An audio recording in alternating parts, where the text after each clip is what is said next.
Hey all, J-Man here. I just want to tell you about beardedshirts.com. It's a great place to get a lot of cool superhero shirts and other merchandise.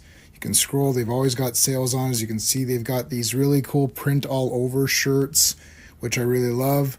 That's Eddie, the founder of the site. And if you're looking for stuff, all you got to do is you click on the search here and you can type in all over. And that's going to show you the all over prints, which are really, really cool. Look at that. You got Legion of Superheroes, you got Brave and the Bold, you got JSA, you got Superman, Green Lantern, Wonder Woman, all kinds of stuff. So check out beardedshirts.com.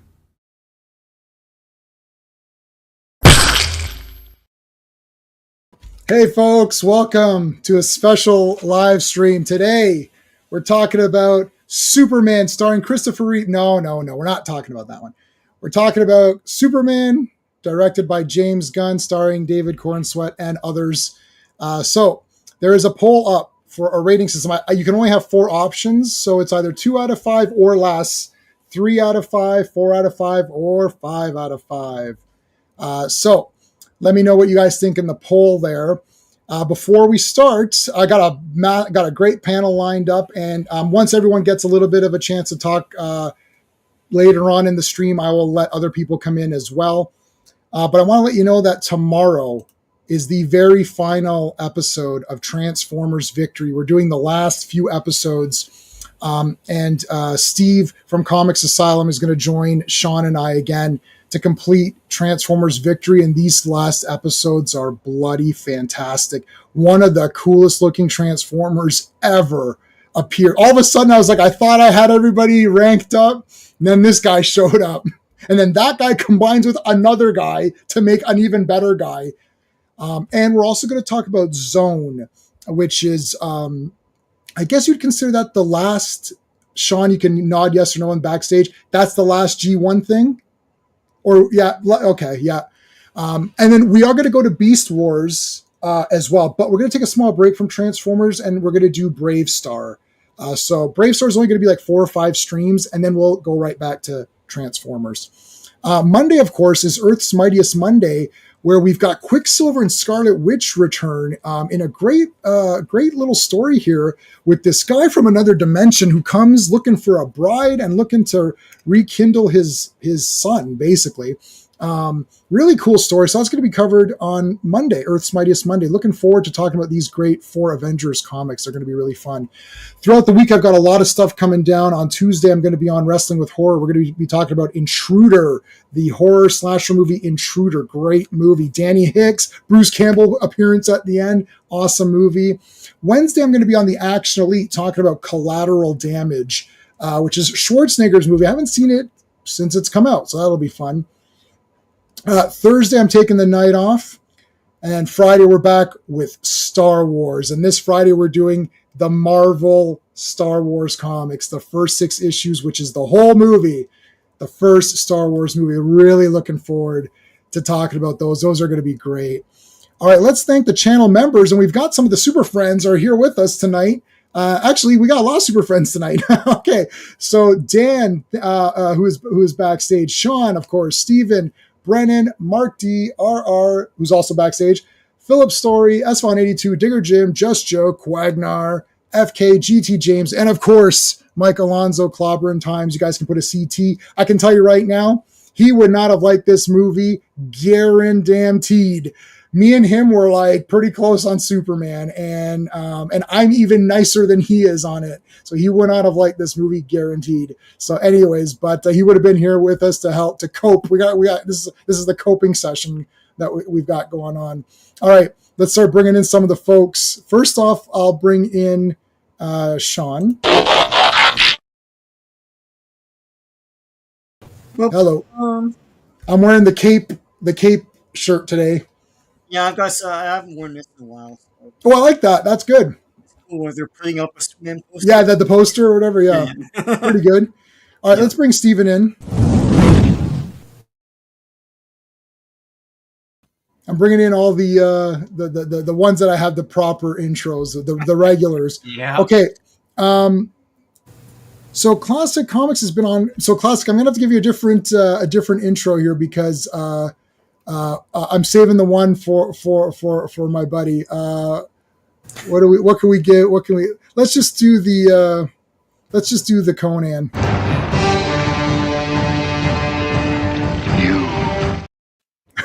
Hey, Classic. Hey, hello everyone. All right. Should we do another you or let's do? Let's bring in our buddy super friend RR. I'm gonna use this. This is what I say for Ross, but I'm gonna give it to RR. I can't wait any longer. Hello. Hey, see this jersey? Yeah. I was wearing this. I've sent you the photo. I was wearing this jersey when I met Nicholas Hoult. Yes, I saw that. That is awesome. Yeah, I met Lex Luthor wearing this jersey in 2019. Well, I might put you met Lex Luthor in quotes. Lex Luthor. Yeah. All right. Let me bring in Mr. Fancy Pants. Well, hello, Mr. Fancy Pants. Hey, Dan. Hey, okay. I'll just so people know we're real. Hello. I gave you the Fancy Pants. All right, so we've got more people will come as they come. There is a lot of comments already. I want to say hi to everybody. Joe Dog was here first. Yes, you're going to rant and rave. Let's effing go. Joe Dog, you got behavior. Remember RoboCop Part 2? Yeah. Behave yourselves. Yes. Joe Dog, if you're listening, message me on Twitter so I can send you the link afterwards. Could not be reached is here. Seems like it misses the mark. It does. Our super friend Quagnar is here. Quagnar, your shirt is in the mail.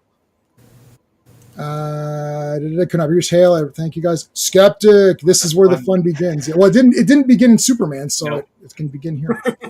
Hello. Jo, what's going on, dude? Yes, Jo, you're like the big quality. You're in and you're out. You come in for the big ones, and then you're out for like the little. You only pop in for the big streams. Like Gun Superman made Whoopi Goldberg weep. Oh dear. I've been watching Next Generation, which is real Star Trek, and awesome. She is awesome in that. So she might be a goof in real life, but I really like her. I like Guinan a lot. She's a great character. You already saw my review, of course. CT, thank you, everybody. I appreciate that. I would like to know, but I haven't seen it yet. Well, okay. Here, I'll do all of Superman's parts. No, bleeding. Gotta be bleeding. Oh, wait, this looks too accurate. Let me go get a garbage symbol and then come back. Steven's here all the time, Jay. Come on. Watch this movie. Yes. Phil is here. How's it going, Phil? By Rao. Yes, by Rao. James Gunn doesn't know what that means. No. You got me. I did get you. That's fine. All right. You're seeing in the VIP? The VIP theater? Awesome. Well, you can get booze there. Are you old enough? You're not old enough to drink. Are you, Skeptic? I can't remember. I don't know. I'm just I think he is. Okay. Well, let's see where the poll is at right now. We got 11 votes during. I posted the poll about half an hour ago, so people got a chance to vote before this even started. Oh shoot! I got a vote. So we've got, and if you're watching this on Sean's channel, you won't be able to vote. You have to be on my channel to vote. Sorry about that. I can't put it on. I multi-stream this with Sean, but I can't put a poll up. So the poll is Superman 2025, 5 out of 5, 4 out of, oops, I put 4 out of 4. You guys know what I meant. It's 4 out of 5, 3 out of 5 or 2 out of 5. I didn't mean to say 4 out of 4. That was a silly typo and I can't change it now. Sorry. Anyways, so we've got 18% say 5 out of 5, 9% say 4 out of 5, 18 say 3 out of 5, and 55 say 2 out of 5 or less. I put in brackets. Is that what we're doing now? Are you voting for 2 or less? You're going to make it go. Okay, look down the ground. It's a puddle. It's a victim. Shemai Phil. Sataiti. Okay, so how are we? Let me see what I can do here. How can how can I arrange? I'm going to arrange this. I'm going to go like this. I'm going to go like this. And I might have to go like this. And this is the order person who's the most upset over it, which is Sean. Let me see it. Yeah, so it's going like this. Now, I don't know. I don't know. I think RR is the most favorable to it with a 6.5 out of 10. Sorry, hey, 6.5. Truth, what's going on, Truth? Truth, man, I saw your. Are we watching the same movies? I don't think we're watching the same movies, Truth. Truth is you watch a special cut from. No, it's Truth. Every time Truth sees a Superman movie, it's like the special edition version. Because like loves Man of Steel, 10 out of 10 masterpiece. He loves this movie. They're not the same movies. How are they both? Truth is great. He's got the Superman goggles. It's like everything looks. Oh, that was awesome. I was like, nothing happened. It's like no, it was awesome. I'm just joking, Truth. I like messing with Truth. He's a good guy. Okay, so 6.5. Your order's wrong. Oh, my order's wrong. Sean gave it a higher rating than I did. What? Yeah. Wow. Oh my goodness. But Jay, I've got to ask though. There should be a distinction. As a movie, a general movie, what score? But as a Superman movie, that's a different thing. Okay, that's a fair point. Sean do what works for you though. Sure, yeah, no, but Sean made a fair point. And Dan, Steve, I know Steve, I think you're on a time constraint. Dan, I know you might be on a time constraint. So let me know. Yeah. I'll let you guys I'll let Dan go first and I'll let Steven go second. Generally speaking, as just a movie, Sean said something very interesting when we first walked out of the movie. And he basically said they made a DC movie, like a DC universe movie. And then, Superman happens to be in this particular movie, and he's just 100%. Another character along with other characters in this DC 100%. Movie. Yeah. Rather than this is about Superman and his story and his journey and his growth and whatever. So I'll let you get to that point, Sean. I'll let you talk. I'm going to let's go with Dan first. So Dan and I and Steven have known each other the longest out of this, but Sean came into the picture pretty early on. But the three of us here all went to university together. And in fact, I'm going to swap you two. Just so the top row, we all went together through university, so we've known each other the longest. Steve, and if we put kind of like Steve is sort of I like Superman. He's a cool character, right? And then there's I'll die for Superman. And then there's Dan, who's like, I will beat people up for I don't know if you die for Superman, but you might beat people up. So. Dan, what did you think? And I know your daughter went. Both your daughters saw it with you. One of them was not too keen, but the one who was more keen, is that the one that's with you or the one that's not with you? Well, no. One walked out halfway through and was like, "Forget this. I can't take it." Yeah, could not take it at all. The other one stuck through to the end and had to endure the Supergirl thing and was. Sorry for spoilers. Oh yeah, spoilers. You could. I'll put a note up saying spoilers. Hold on. You can talk. You can continue talking.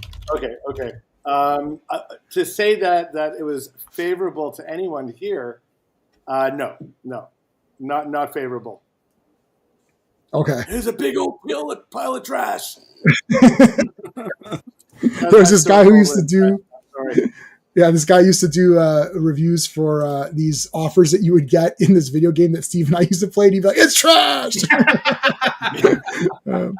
Okay, so I don't know if we didn't really have a chance to talk about it. So Dan, what did you score it? I don't think did you score it? Did you send me a message for scoring it? I think I posted it somewhere, and it was space.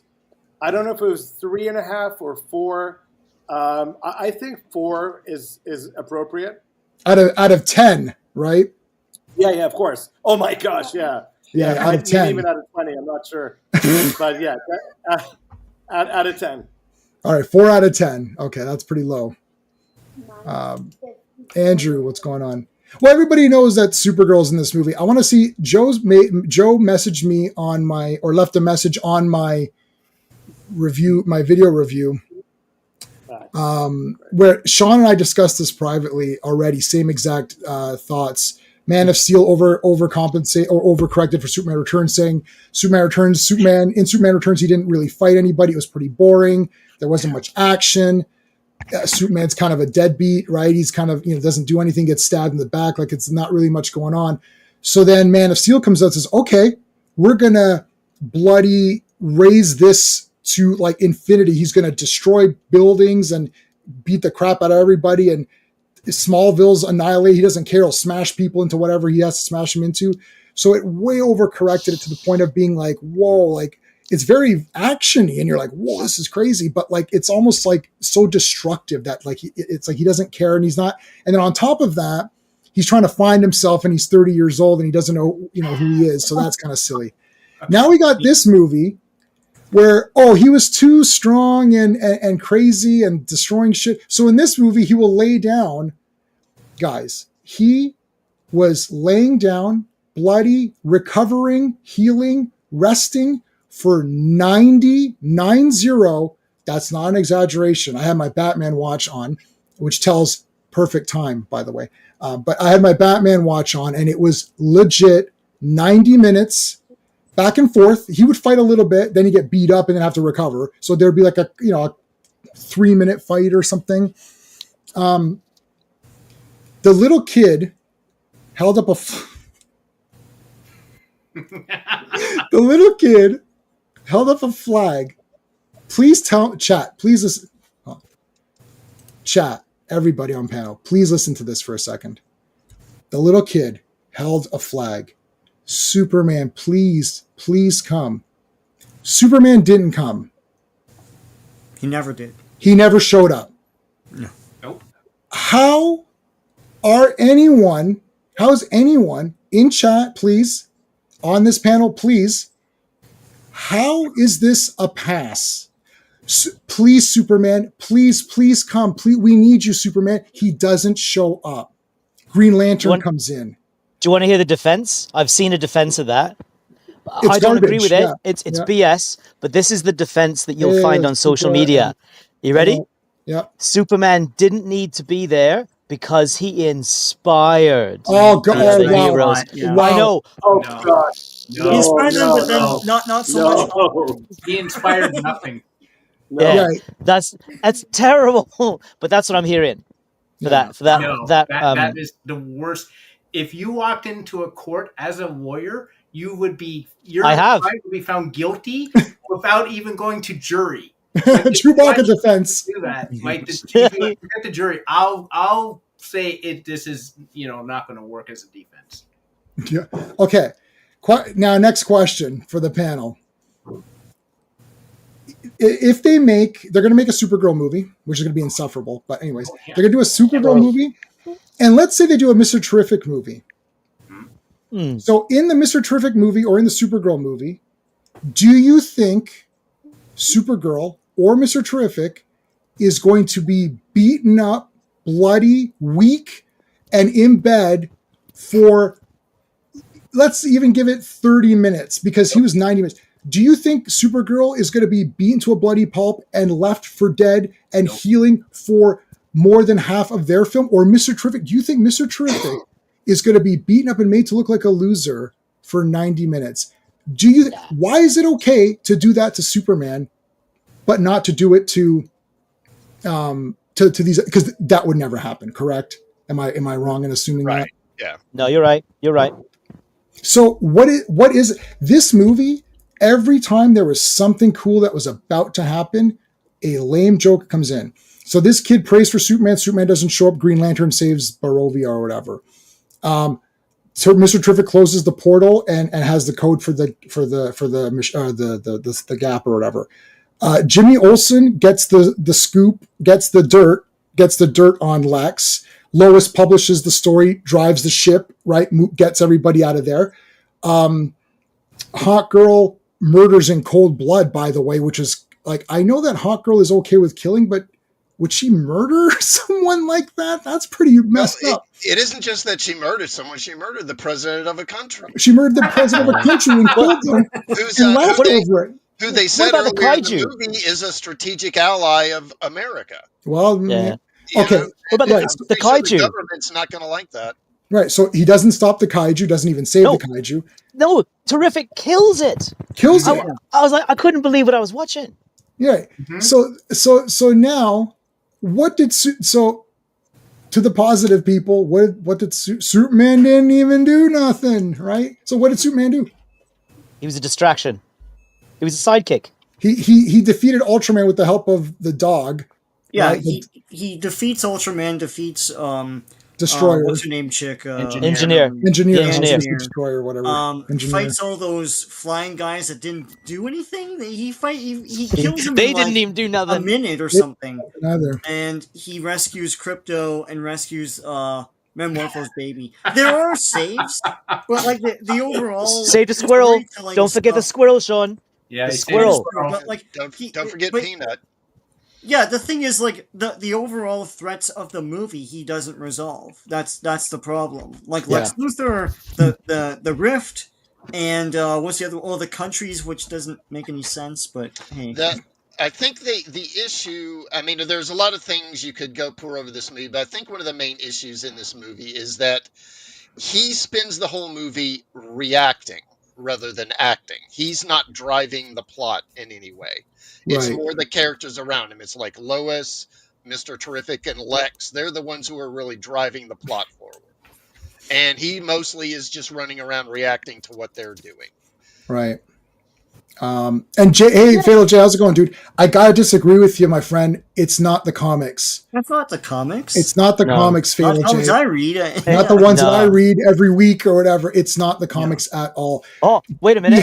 You know what it was? It was It was that horrible Superman Red and Blue story where he's imprisoned overseas and has prison things happen. Yeah. You're right. It's the worst ever comic. So if there was anything from some comics, Fatal J, then it's from the comics that everyone agrees are poor. You've got characters who have decades worth of comic books. We tried to do the math on one of my streams that there's probably like 8,000 Superman comic books or something, right? So surely some of them are bad because it's impossible to have them all be good. And certain writers take directions that nobody likes. But like it definitely, there was comic book elements in the terms of there's like kaiju, there's pocket universes, there's Metamorpho, all these weird things in it. But those weird things are just there because James Gunn thinks it's fun to have them weird. That was not Metamorpho. In fact, RR and Sean and I did the Outsiders complete run, Batman and the Outsiders with Metamorpho. When that stream ended, I went and got all the Metamorpho Volume 1 comics, and I even did a Metamorpho video on the first issue. He is a very fun character, very light. This was just James Gunn's like, we need someone who can make kryptonite. They're like, Metamorpho can make kryptonite, so let's just put him in. And the thing is, Metamorpho could have broken out of that prison and saved his own son. Mm-hmm. Like, I don't understand what was going on. Like, it's like he can make anything. Well, why can't he make something to break through that prison? Right, he can obviously fly by making himself have he flies. Whatever gas or something. Yeah, I didn't understand any of that. It's like Superman doesn't have to do this for you. You are Metamorpho. I don't get this. The audience is not going to know who he is, though. That's the thing. Mm-hmm. Yeah, so no, Jay, this is what we're saying. Like, in which comics are you referring to? Nothing from John. There was one panel. Someone posted a picture from one of the John Byrne comics, which was issue number 2, and they don't even know what issue it is. And I own the issue. I hate when someone posts something and then they don't know what it's from. Right? So I remember John Byrne post Crisis. That was the big relaunch, Man of Steel, and they posted the picture of him in the office from. When he goes to Luthor. Yeah, that's after Metallo and whatever, like, destroyed everything. And then I don't remember exactly how that went down, but he wasn't being... He kidnapped and tortured Lana Lang. Yeah, that's right. And killed a bunch of people. And killed a bunch of people. Yeah, like, context. Hey. Yeah. That it happened in the comics is the laziest and weakest argument in favor of bad writing. Yeah, Mr. Terrific was good. I actually liked Mr. Terrific. Yeah. Actually, I like Mr. Terrific. I didn't realize it until someone mentioned it. I saw someone mention it earlier. So the actor that's playing Mr. Terrific, he played Darwin in X-Men First Class. Yeah, First Class. Yeah. Oh, Tavia's here. How's it going, dude? That's interesting. So my thing is that I wanted to like this movie a lot. And I just kept finding excuses to not like it. So the way, like, I love Superman. So I'm trying to be like, I want this to be good. And then if I can't make excuses for it, like, I'm like, he didn't do anything. It's like, well, but he didn't do anything. So what am I supposed, like, this is like Last Jedi, right? They ruined Luke and Force Awakens ruined Han Solo. What am I supposed to say at the end of that? Like, Han Solo's dead and he sucks. So what am I supposed to, well, the effects were pretty good. But the main guy, the main Star Wars character you had is that it's like Superman doesn't do anything. Mr. Terrific is much better. Green Lantern is clearly much better. Green Lantern I thought was actually funny. You know, when Corn Sweat. Okay, so again, here's another thing. I don't hate any of the actors. Yeah, they're good. But when Corn Sweat was just being normal, this is weird. Someone said this on a stream that I saw. When Corn Sweat was just being normal, like not doing James Gunn shtick dialogue, he was okay. He's like when he was talking normal, very authoritative, very like charming. Yeah. As soon as the James Gunn dialogue started, right? Like, oh, which musical band is better? Like, who cares, man? Like, what is this nonsense? Yeah, all the actors are good. Like, I like Nicholas Hoult. I followed him. I also like Nicholas Hoult as well. But here great he's guy, erratic. Very nice. I know, but here he's erratic and everything. Well, we got one person didn't like it. Yeah. He didn't beat Lex Luthor, Tevya. How did he beat him? How did he beat him, Tevya? Tevya, how did he beat Lex Luthor? Did I miss something? Nope. No, he didn't. Yeah. He didn't. He didn't beat him. Lois did. Lois and Jimmy did. Yeah, Lois. Lois, Jimmy, Krypto, and Mr. Terrific beat. And Mr. Terrific. Mr. Terrific stopped the portal. What's his face? Jimmy got the dirt on him with all the evidence. Beat up Lex. Yeah. Lois and Jimmy jailed Lex. He did fight Ultraman. That's a thing. Yeah, he fought Ultraman. Yeah. With help from Krypto. Okay, so here's another thing. In that scene, when I was completely stunned on this, I even said this to Sean, and then it made me look like a fool. Because there's all this exposition of him saying, I don't like you, Superman, because of this. And it was really long and drawn out. And I was like, Lex, what are you doing? Superman's recording you. And he's going to play this for me. It's going to be like Penguin. I play this stinking city like a harp from hell. From hell. Right? And I thought he's egging you on, buddy. And then it's like, oh no, he didn't. He didn't. He's just. It's just stupidness. It's just dumb. I'm like, well, okay. That did not happen. It did not happen. And then those I didn't even know this either. Those spheres that were explaining. It was like a control, like, 1A, that's this punch, and then 3B. Like, I mean, that's nonsense. But whatever. Yeah, that was awful. Okay, Superman, why didn't he destroy those orbs or whatever? I don't like. Krypto did. Yeah, Krypto did. I don't even think I realized that until Krypto started destroying. I'm like, oh, there's spheres. Like, I didn't realize it either. I had no idea. Yeah. I saw them in the fight. I had no idea. With the Hammer of Baravia. No, I had no idea. My mind still may have been on the Tetris pool he was in earlier. That Tetris River or whatever. The anti-proton river. Yeah, the Tetris River. That's why I called it, because it looked like Tetris blocks. Yeah. True. Did too. No. How did he stop it, Tevya? He stopped what war? There was no. We didn't see it. Well, that shouldn't have been there in any ways. It doesn't make sense. Like, can't Baravia just attack them again? I don't get.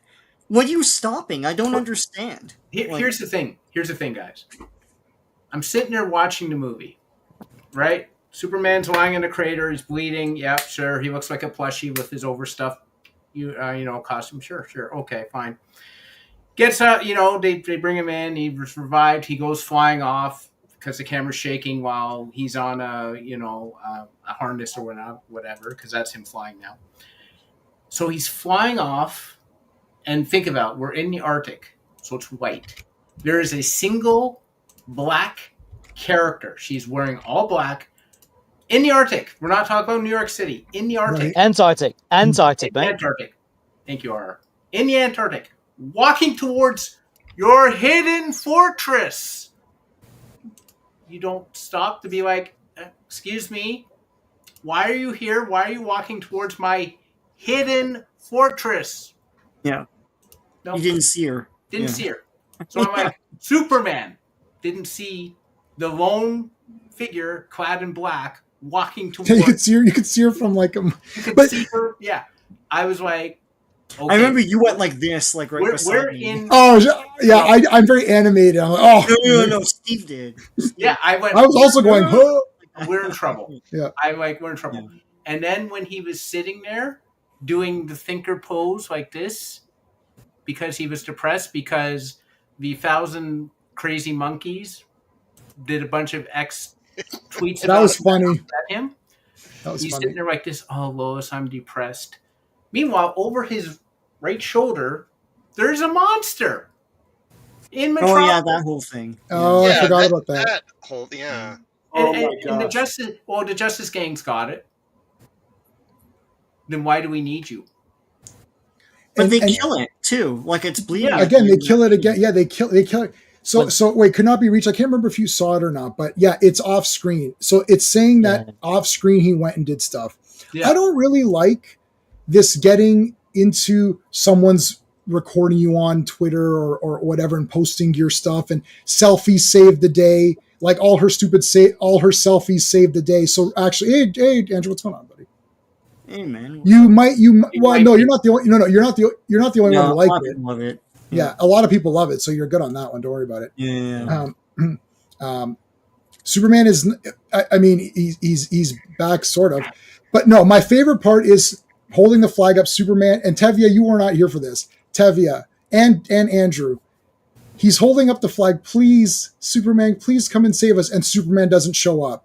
I've never seen that, even in the James Gunn or Zack Snyder. Like, they're begging for Superman. They hold up a flag. Superman, please save it. And they zooming in. And there's kids and they're all together. Superman, Superman. Showing it in the trailer. Kids crying. Superman. And Superman doesn't show up. I can't believe it. Why would you even have that in the movie? If he can't show up, don't have people begging for him to show up. Just be like, oh shit, there's stuff going down. And he's like, I've got to go to Baravia right now. I'm sorry, I've got to go. And then, so we were talking about this offline, the interview scene. Mm-hmm. Superman is spastic, right? So here's what you do. Here's what you do. Yeah, but the kid the kid is begging for Superman and Superman abandoned him. So that kid, next time there's trouble, that kid's going to go hold up a Green Lantern symbol. Yeah. Right? Anyways, so, and it's a movie. You can write what you want. You don't have to have that scene. Just edit that scene out, right? Like, and then it's normal. Like, why is that scene in there? But when they're interviewing him, she's interviewing him. Why did you go to Baravia? And he just says, listen, lives were on the line. I had to act fast. People were going to die. I had to act fast. Yeah, but did you consult the United States government? No, I didn't have time, Lois. Unfortunately, Lois, human lives took precedence in this case. But I love this nation and I will abide by its laws. And the next time this happens, I will definitely consult the president before going. But in this case, I felt I had to make a decision. I had to make it fast. So I had to opt to save as many human lives as I could. And if that has ramifications, then I will accept those. That's it. Yeah. And then the rest of her questions are like, okay, I guess, yeah, okay. Like, he's like, yeah, people are going to die. Like, what's your problem, man? Why are you spastic? Answer question. I got people all day today. I've got over 1,500 views on my review. And a lot of people are like, idiot, fool, like a whole. I'm like, I'm not losing my temper at them. I'm replying back saying we should be friends in real life. I'm going to send you my Facebook ID. And right, like these people need to calm the F down. Why is Superman spastic? And okay, Mom and Pa can't. Worst ever. Oh, God. Clark, how's it going? Worst. I made you a face. Hillbillies. They were hillbillies. Hillbillies. Can I point out a couple of things? Go for it. I want to. I'm surprised that no one has pointed out that when you look at his whole plan, Luthor's scheme is basically another land grab. Yeah. Yeah, I know. Yeah. Because I'm guessing James Gunn was like, so what does Luthor like to do? And someone told him, oh, he's always stealing land. Oh, okay. No, it's like his father always said. they need land, and they're going to pay through the nose to get But it. I did like the relationship between Lois and Clark. I thought it was the most realistic relationship they've had in a movie so far. Because in that early scene, Clark's minding his own business and making dinner, and she comes in and decides to start an argument for no reason. Yes. Men and women, man. Well, hang on a second though. She is portrayed as much smarter than he is. He is the dumbest Superman we have seen so far, right? Yeah, he doesn't know someone's recording him. Well, the start of the film, right? He's all beat up, he's been beaten half to death. He gets fixed, and the robot, voiced by Alan Tudyk, number 4, says to him, Superman, you are only at 80% healing, and yet full power, you could not defeat that opponent. I was like, nope, got to get back to it. Now, in the other movies, Superman, whenever he was physically outmatched, he would change tactics. He would do something different. He would outthink his opponents. And that happens in Superman 2. It happens in Man of Steel. Now, I got some controversial thoughts about that later. But Superman 3. Superman 3. He gets the acid, right? Superman is a smart guy, right? Son of Jor-El, greatest scientist in Krypton, right? He doesn't just, I'll go back out there and get my arse kicked again. It's like it happens in Superman 4. I forgot about that too. With the elevator. Exactly, the elevator. And then what happens? He moves the moon, right? Yeah, right. If Superman cannot beat you physically, just match strength for strength, he outthinks you. Yeah, right? All the time. And that, even in the animated series, Superman would often be a punching bag for the first part of the episode, and then he'd go away and go, okay, well, how do I need to beat this opponent? All right, this is what I'll do. Boom, right? Simple. Not so in this film. Not so at all. Did anyone feel like last night's fight with Sam Raimi? A little bit. I like Doctor Strange too. I know that's hyper controversial. Yeah. We got Joe Dog is here. How's it going, buddy? What's up? Hey, let me rearrange my. Yeah. There we go. We got our Canadians on top where they should be, and then the other. I'm just joking. So Joe Dog told me privately that he secretly loves this movie. I know he's been talking a big game on the socials, but I know you really liked it. So let everybody know the truth. Oh my god! All right, I'm just gonna state. You're cutting out on us, buddy. So I know you hated it. Let me just come out and just say this. I hate this film. I'm about to. Don't hurt yourself. I couldn't tell from all your comments in our streams. Yeah. I couldn't tell. Yeah. I don't know what to say. This movie just pisses me off as a big Superman fan. God, I was so bored.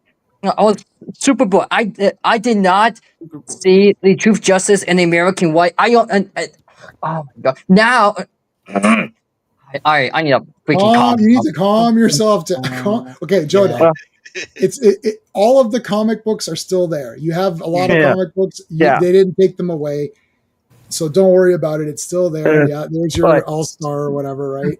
But all right. So the start of the scene. So the first start of the scene.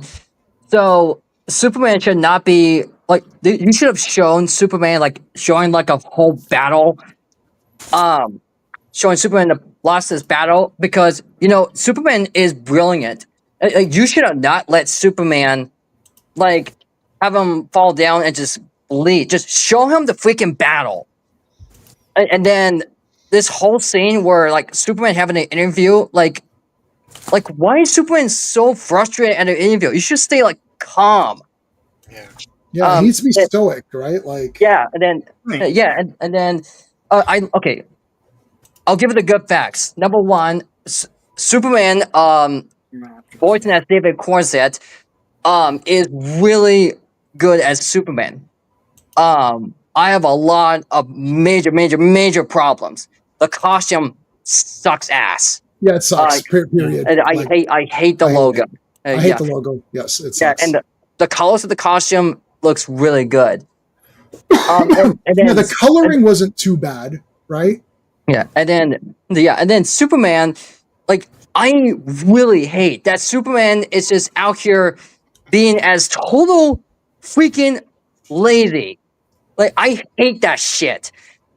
Like he should have come out. He should have come out and just rise up and how to be like a real hero instead of letting the Justice Gang do the work for him. It's stupid.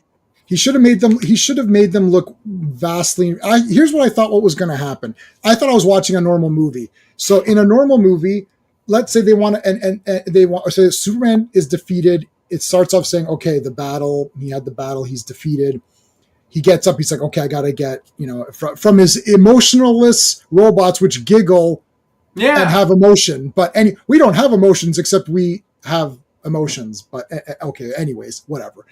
So I don't know why the sun is hurting him. Like, I mean, that's weird too. But anyways, he just absorbs. Okay, he's back. So when he came back, I actually thought, oh my God, is that going to be it for that? And now he's just good the whole movie. I thought, oh, I can for sure live with that. Saying, okay, there was some battle. He just lost it. But it's starting out with him just to show people that, yep, he can be injured. But now he's back and now he's full health. I thought he got the D&D, like the full day rest or whatever it is, right? Like you got to rest for one full day to get all your hit points and replenish your spells and everything. So it's like, okay, he's back. And then he fails with the kaiju. And it's like, why? It should have been that they were trying to kill it. And then he's like, no. And then he stops. He's like, why'd you guys have to kill it? It's like, do something. Like Green Lantern. Green Lantern makes a rope around it, a chain around it. Superman pulls it out of the city. That's it. I mean, it's 2 seconds. Like you just came up with that now. Not hard. Fighting the kaiju, that's cool. And then they show up and then they're hurting it and they're trying to hit its eye. And Superman can be like, whoa, what are you guys doing? It's like, no, I got this. He should have said, I got this. And then they're like, oh, you sure you need to help you? And the Superman can be like, well, since you're already here, why don't you use your lantern thing, do a rope, and I'll take it out of here. Then he goes and flies it to another planet or something, or I don't know. Like, you could do anything. I like when Superman is even more powered. The less power he has, the less I am interested in that. I like when there's I love the Silver Age, I like the pre-Christ, even before the Sand thing, because I'm reading these old ones now, and it's crazy. He'll do anything. And the thing is that the imagination, as a kid, your imagination starts to make up your own ideas of what you think Superman can do. Oh, I wonder if Superman could do that. Oh my God, right? That opens up imagination, closing it. What they're doing is closing it, saying, oh, he can't defeat kaiju. Oh, he can't stop all these robots. Oh, he can't close a portal because he's not smart enough to figure out the calculations. Oh, he can't outsmart Lex Luthor because he needs Jimmy and Lois to do it. So all this movie showed is what Superman can't do. It didn't. I just made this up now. I promise. Wow, this is a great line. Clip this. This movie showed you what Superman can't do. It didn't show you what he could do. And you won't believe. You won't believe. But also, they tell you in words that he is the most powerful metahuman. Right. They don't show you that, though. Never show it for the whole movie. For the whole show. Also, you just pointed out, J-Man, that Superman was so spastic in the movie. He's not spastic. Batman is spastic. He has rage. Yeah. I mean, here, one second. Let me. It's a James Gunn character, though. It's a James Gunn character. Peacemaker. It's Star-Lord. Guardians of Metropolis. Guardians of Metropolis. Yep. Yeah. So, Steve, what rating did you give it out of 10? 3. 3 out of 10. Is that using your own way or my way? Space. I gave story a 0. Kakashi, what's going on, man? I gave story a 0 because I had no idea what the hell was going on at any point. Like, the entire Earth is opening up, and they're like, Lex, shouldn't we close this thing? He's like, no, I hate Superman. I'm like, I know, it's so stupid. You hate living? Because where are you landing this thing? You're not going to have a planet to land this on. What are you talking about? Guess what? Superman could leave. So the only person who's going to be alive after your plan is Superman, the one person you don't want. Hang on a moment. Hang on a moment. Okay, because this is one of the inspirations for, or so apparently for Gunn's. James Gunn didn't read it, but okay. No, anyways. no, that's right. He looked at the pictures, didn't read it. But I'll say this. one of the things that comes through in All-Star Superman is that Luthor is so motivated by spite. Yeah. And that's one thing I liked about it. He's so motivated by spite that he is willing to lose everything, right, if it will destroy Superman as well. And I was okay with that. I was all right with that. I can see what your issue with it, though. Logically, it makes no sense. There's no logic to it. But in the character, who the core of his key, he's like the Joker with Batman. His motivation is to destroy Superman, right? And then after that, he's almost got no purpose, right? So let me just say one thing about that. You're saying that from All-Star Superman, correct? Right. Yeah. But the thing is, that's in there for a story purpose. And it has a conclusion. The conclusion is he gets the powers Superman's powers and realizes why Superman is the way he is, and then he's calmed down. Yeah. Like that. That's the punchline of that story. They don't do that in this movie. Right. So hold on. Let Steve's got about 10 minutes before he has to go. So sorry, Steve. Go ahead.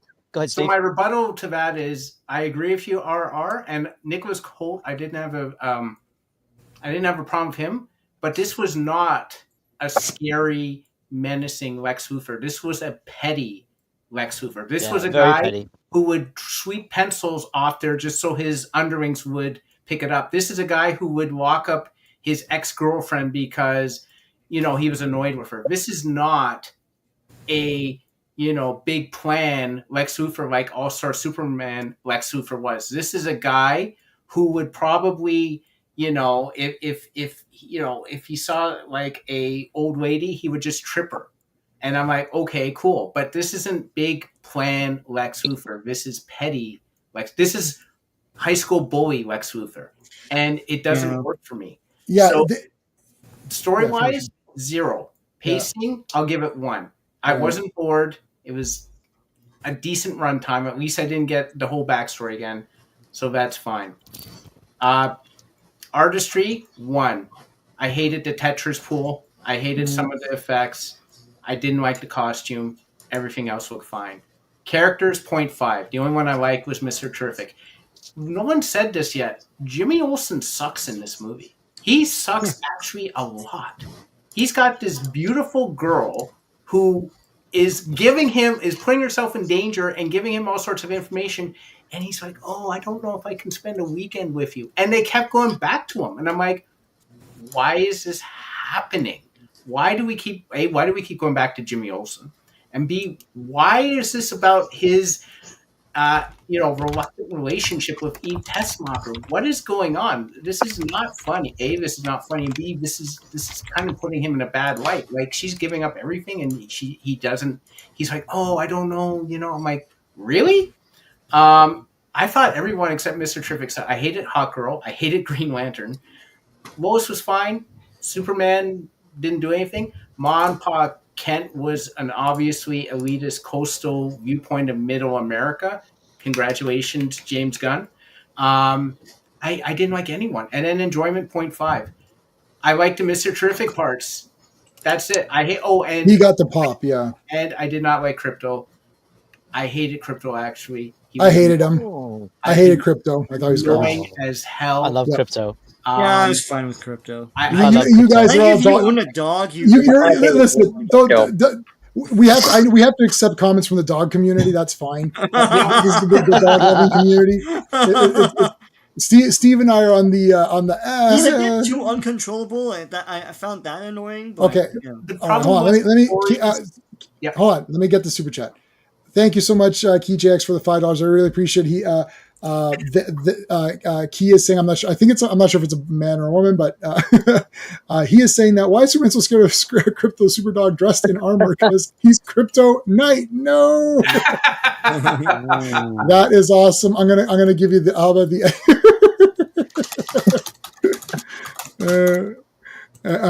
about everyone likes Elvira? So there you go. I appreciate it, man. That was a good one. I like that. He's Krypto Knight. I appreciate that. All right, sorry, Steve. Finish your. Why I dislike Krypto? Because I like dogs, but I dislike Krypto because Superman kept needing him to do things. That's why I hated Krypto. That's true. Because Superman could not do anything without Krypto. It seemed he went looking for Krypto. He's like, I will allow myself to be arrested for Krypto. You mean the badly behaving dog who beat you up while you were lying in a crater and bleeding? That dog? Yeah, it's like stupid. I'm like the problem. My head was exploding during the movie because nothing made any sense. Not just from a Superman perspective, but just from a logic perspective. It just didn't make sense. True. That's true. Yeah, so Supergirl, Supergirl is going to be insufferable. Like, again, your first introduction to Supergirl. We had the TV series. Well, I like Melissa Benoist as Supergirl. She looks good. Her costume looks good. The writing on that show is pretty poor. It's pretty awful for almost most of the episodes. Like probably like 80% of them are like not really that great. But there's a few like okay things. But she was awesome. Like she looked good. It's like, yeah, that's super. Like I'm like, yeah, that looks like Supergirl to me. And the thing is, and of course, obviously, Helen Slater is awesome. So now we've got Millie Alcock, who why do they have sweat and cock in their name? Like, what's with all these weird names? If you combine them together, it's sweat cock. But anyways, they're gonna be the sweat cock combo. No. So hey, Skeptic, I'm assuming that Skeptic is in the bottom there. See the movie, so you're just here to troll and like hang out. I should hold on a second. Hold on, I should put this. We got somebody waiting in the back. Where's my thing? But guess who shows up for no reason at all to get. Hey, Skeptic, he's here. No reason, but he's here. I'm seeing it on the 14th. I'm going to like one of those Cineplex VIP things. If you don't see it by the 13th, you're a total loser. Unfortunately, you just missed it by one day. It's like, damn, so close. Very close. No, but so Supergirl shows up, and it's Tom King. And Tom King has been voted. I posted a vote, and there was actually 4 million votes. I've never had a vote go this high. All 4 million people said Tom King is trash. I've never seen a vote go this great. Like tonight, we only have 30-something votes, but I posted a poll, and there's 4 million votes, and they all said Tom King was trash. And that's because he is. So he did that Supergirl Woman of Tomorrow, which has, which is like absolutely terrible. She's drunk, and this. She's I'm drunk. going to. Yeah, she's drunk in her first appearance in this movie is she shows up drunk because she went to a planet that has a red sun, and she came back and she partied all night, and then Krypto's her dog. And the big joke is that because she's an irritating idiot, that's why Krypto's an irritating idiot. And they're like, see, that's why Krypto's an irritating dog. I'm like, this is nonsense. It's nonsense. Yeah, I don't care. I don't care what the excuse is. Here's my issue with it. Go ahead, So, one of the big, of course, obviously, one of the big sort of plot points or one of the big controversies is the whole thing with the message from Jor-El and Laura and what it really says. Yeah. Okay, well, when Supergirl shows up at the end, why doesn't Superman say, hey, can you listen to this message and tell me what it says? Because surely she knows Kryptonian. Exactly. So why don't you just have her decipher it? Oh, I don't think it was translation. I don't think it was the translation. It was the message was damaged, and that the engineer was able to reestablish the second part of the message. It wasn't the translation that was a problem. It was that was corrupted during the flight from Krypton. I think that was the issue. So here's the thing: corruption makes whole sentences. Like, yeah, that's okay. Listen, no, I don't know. James Gunn doesn't watch Star Trek. Just today, because I'm rewatching it. Hello, Harvey. Hello, Heroic Gangster. Thank you guys. I appreciate you guys being here, along with everybody else in the chat as well. Thanks. I'll have a lot of people tonight. I appreciate everybody being here. I was sending out links to certain people who have been on my channel many times, and I've been on their channel. So that's how we're doing it for tonight. Okay. So, and I'm still waiting for a couple more people who might show up as well. And then we're going to be a full. We're going to be a full. You're going to be a full thing. Look, so hold on a second. Okay. So what was it? I lost my train of thought. Damn, what was I going to say? It's Supergirl. You talking about Supergirl? So Supergirl. No, the Kryptonian message. So everyone loves Superman. Everyone loves Superman. He just saved 40.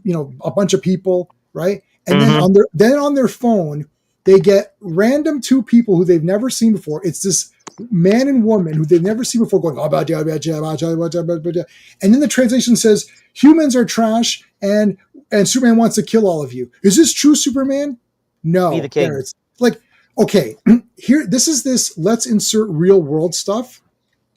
Yeah. every time they insert real world stuff, it's never the real world. It's the fake real world in the mind of the filmmaker. Here's what would happen in the real world.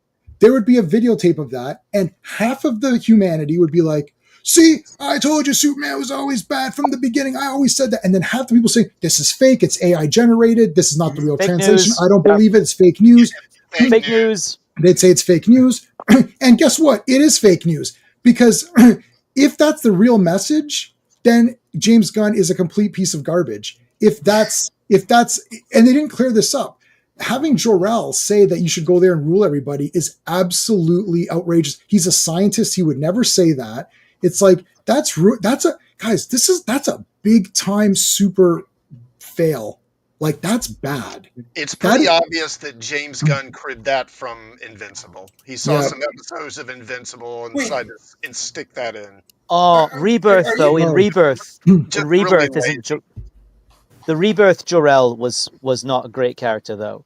He's like, oh yeah, I mean in the comics they've totally destroyed Jor-El. They destroyed that character. He's basically a straight up villain at this point. I like this guy's. I don't know if it's a guy or a girl. Sorry, I apologize. Zykor. I really like your little avatar. That's really cool. Sorry, that's just random. Harvey. Yeah, sorry. Yeah. Well, Jor-El's garbage now. They keep messing him up. Did you say that he's basically telling Superman to like yes the world? Yes. Yeah. What is Straight this up. garbage? What? You want to watch it? Complete opposite to what he is. What? No, okay. Just to be serious we are serious, but to be a little bit more serious. As I'm watching this, looking for stuff to like, I thought, this is kind of cool. This is kind of cool. Like, Sean sat next to me. I was like, I like this kind of like this thing is pretty neat. Pocket universe you liked. The Pocket universe, that was kind of neat. I like the sci-fi weirdness thing. Boom tubes.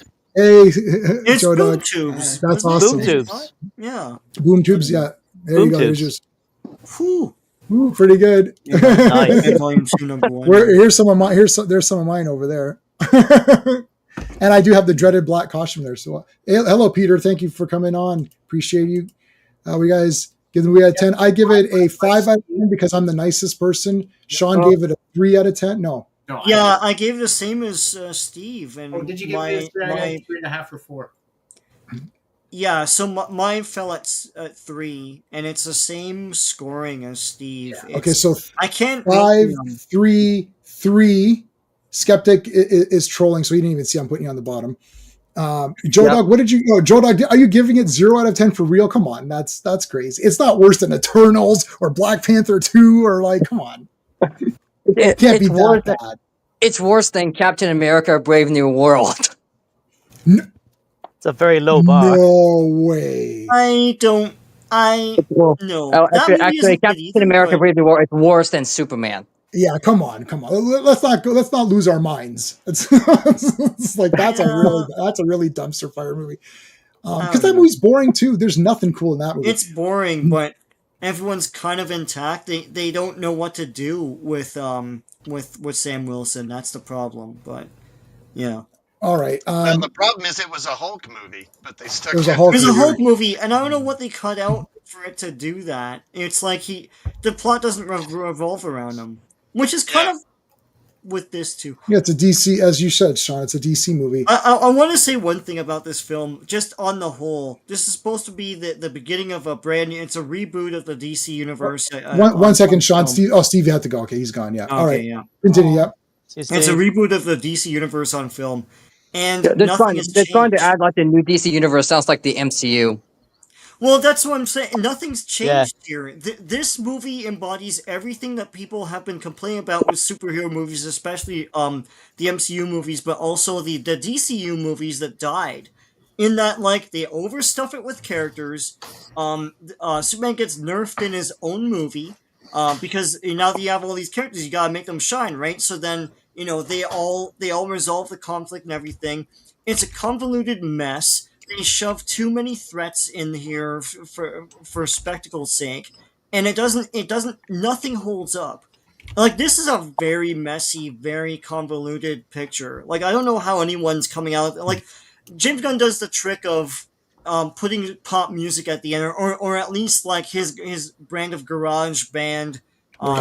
like obscurities, and people love it, right? And then he playing this throbbing music and stuff, and people walk out there, like, oh, this movie. But like, there's nothing really to latch onto here. I don't know what Lex's thing is about. Superman's a goof, and the whole story is a mess.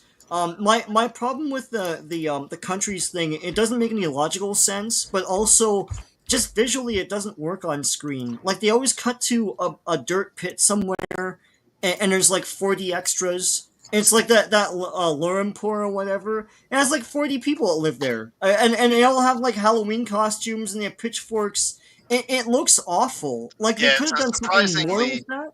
It's a surprisingly cheap-looking movie. It looks bad. Yeah, that cost $200 million. It looks kind of terrible at times. Yeah. And I would point, I mean, this is kind of a quibble, but in the comics, Baravia and Jahanpur are nowhere near each other. They're not neighbors. No. Baravia is like in Eastern Europe, and Jahanpur is in Southeast Asia. Yeah, they just picked the name. Oh man, Classic Comics, you won tonight, man. That's a great top trivia. We talked about Baravia the other day. Top trivia. We covered Superman issue 2 where Baravia made statement. Yeah, we the first appearance or whatever of it's like.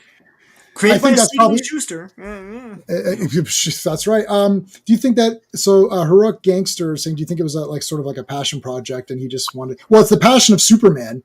That's for sure. Because he's beat up and a loser for the whole movie. Yeah, I think. Okay, no, I don't know when Sean said this. I think Sean said this, but not recently. Long time back, and this is when we were arguing back from in the Man of Steel days. They don't have confidence in Superman. No, they don't. Right. They're always embarrassed by the character. That's how we get Superman Returns, Man of Steel, and they put some dumb hot take on it, like Superman is a grumpy Gus that won't save his father for some reason, and or some stupidness. Yeah. It's like stand by for a moment there. That like flies into his kid's room and starts touching him. It's like in this movie, Superman is a goof. He's just basically Star-Lord because it's James Gunn's Superman, and James Gunn populates the movie with other characters he's way more interested in. It's like he's more interested in Guy Gardner, right, and Mr. Terrific, especially Mr. Terrific. Mr. Terrific acts like a main character. He's driven to save the day. He goes to rescue Superman. He then actually saves the day, and he gets a signature James Gunn, action scene where there's like stupid music. One of his favorite songs where he looks really, really cool. Yeah, it's a Yondu movie. And that's not reserved for Superman himself in his own movie. Yeah, the Yondu scene. Yeah, the big pop was Mr. Terrific. Fighting all those, and even Lois admired him. So Lois was even more impressed with Mr. Terrific than she was with Superman.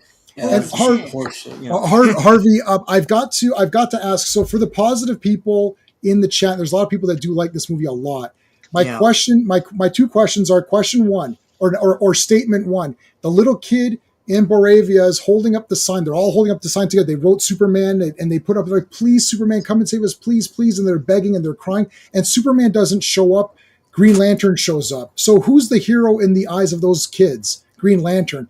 How do you explain that in a Superman movie? Number two, it's like if they make a Supergirl movie or if they make a Mr. Terrific movie, are they going to have them beat up and bloody and weak and being like, and sick and dying and withering away and healing and getting yelled at? Are they going to do that to Mr. Terrific in his own movie? Or are they going to do that to Supergirl in her movie? I think not. James Gunn doesn't like Superman at all. That's a fact. You know what evidence I have? I just saw the movie. I present. He was the Superman damsel. 2025. And he was the damsel. And another problem with the new Superman film is that the film is just too jokey. I just want a serious Superman film. That's all. Phil is right. Greta Thunberg couldn't make it. She's on that wall. Remember that stupid. Phil. Shocking. Well, she did more than Superman. She did go out. She tried to go out. I got a controversial question for you, J-Man and panel. If you'll hear me for a moment. Controversial. Yeah. Controversial, right? Because on the panel, I'm probably the one person who genuinely liked Man of Steel. Right. And I'm going to say to you, agree or disagree, Man of Steel is a better Superman movie, or at least it treats Superman better. Oh, 100%. Than No. James Gunn's film.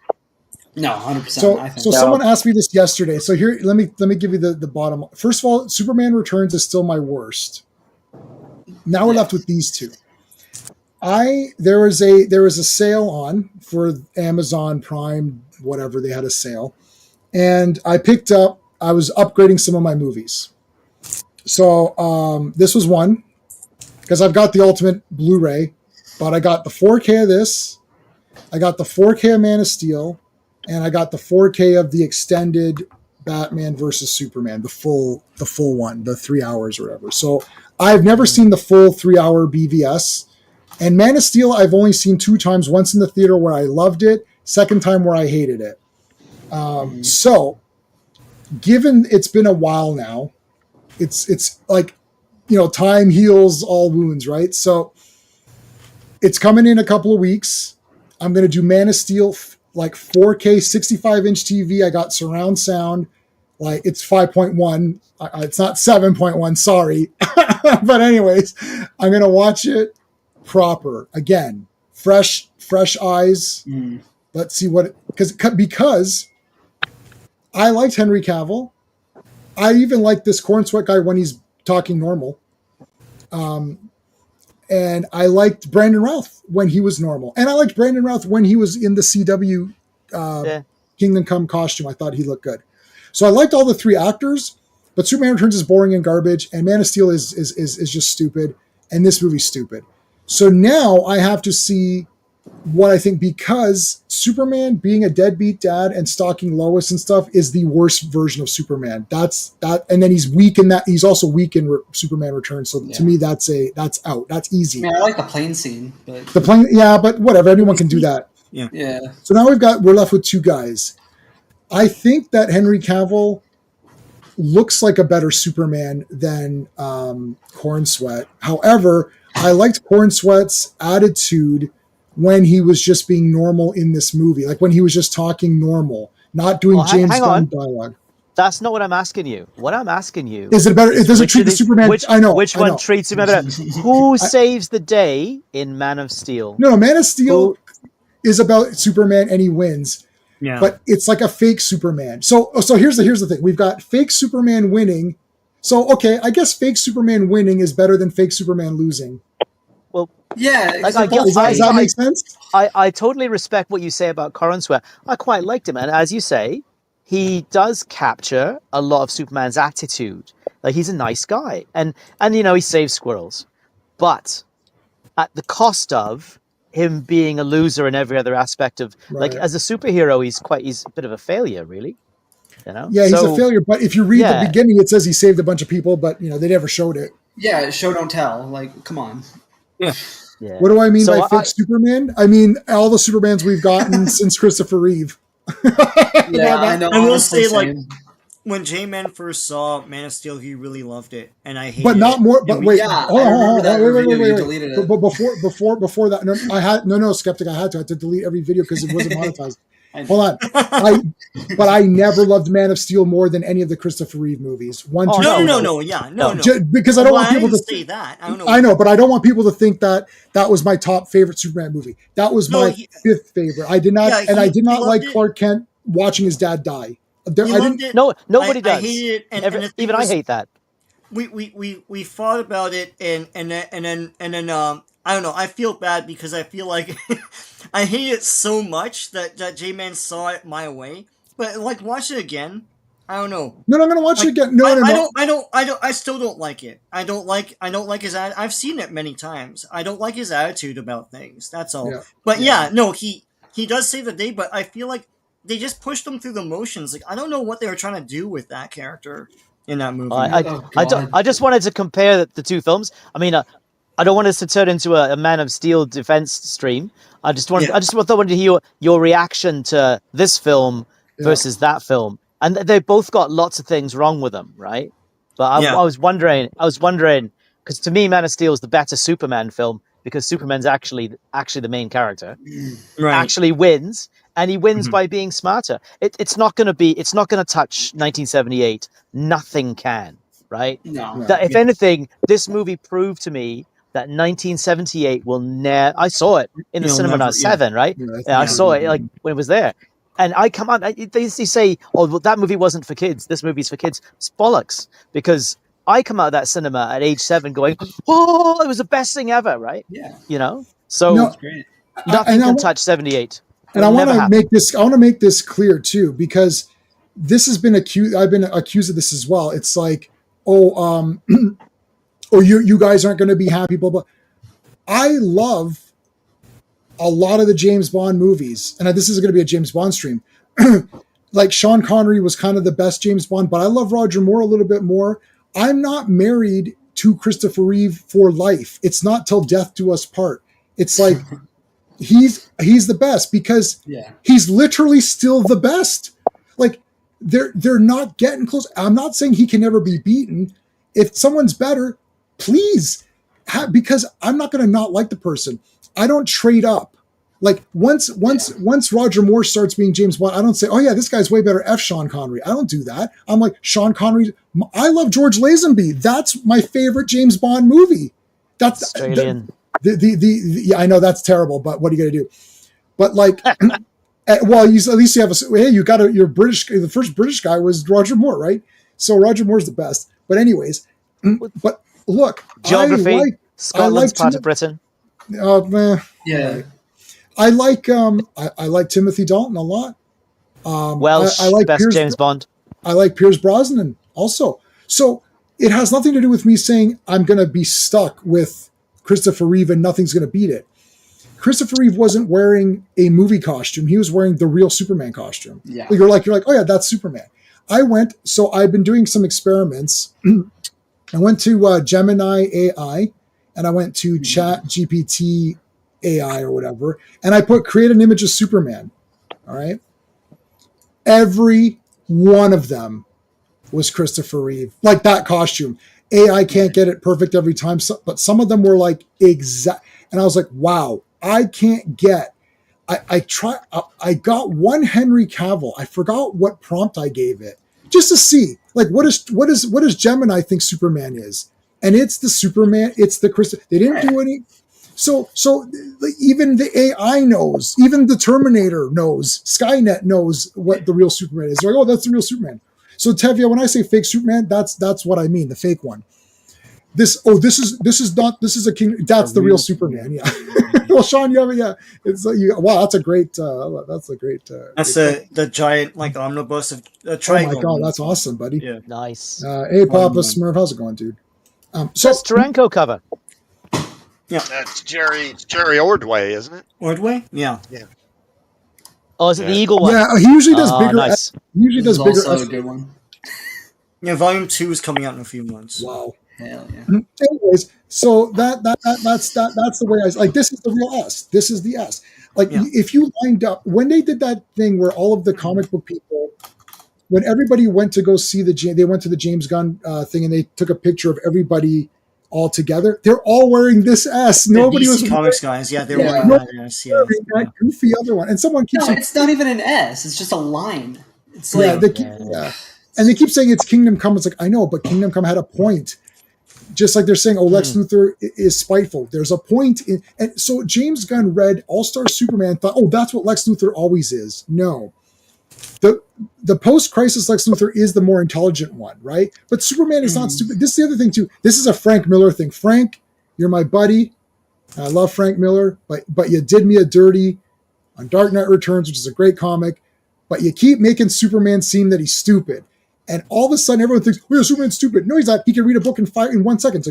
It's like there was a storyline where I think it was Wonder Woman or somebody was dying. He went and read every medical and science book about that condition to see if he could figure out. Like he read it in 20 minutes. He read exactly. He's supposed to be extremely intelligent. He's not supposed to be an idiot. Just like right. He's not supposed to be an idiot. And clearly he should know if someone's filming him. Yeah. It's like, oh, if someone's filming you, buddy, they're going to put you on Twitter and then you're going to look like an idiot. Oh shit, I better not wreck the guy's office or whatever. And it's just like so stupid. And they're making him naive and all that. Well, why is he? What do you mean naive? No, he's living as a reporter in Metropolis. Yeah, exactly. Like he knows about cell phones, and I hate that Mom and Pop can't. Wouldn't it have been better? Wouldn't it have been kind of neat if they were a little bit more savvy? They're like, "Hey, Clark, I just got the new phone. Yeah, like my mom." My mom's got better phone than I do. She's like, "When are you going to get iPhone 16?" I was like, it's like, and it's like, I don't care. Is that where they're at this point? iPhone 16? It is now because I had to get when my phone died. So this is iPhone 16 right here. Gosh, technology. Private chat. Okay, Classic's got to go. What do you got going on in your channel? Well, I'll talk about. I'll be back later. Oh, he'll be back. Okay, first one. Yeah, all right. So, all right. Like Schwarzenegger, he'll be back. I'll be back. Exactly. I'll be back. Okay, so if this movie does well, okay, I was just good. Oh, let me see this. All Star Superman's about his death. Yeah, it's just like people using the executives for a logo. That's right. Kingdom Come. That's right. I agree. It's a different story.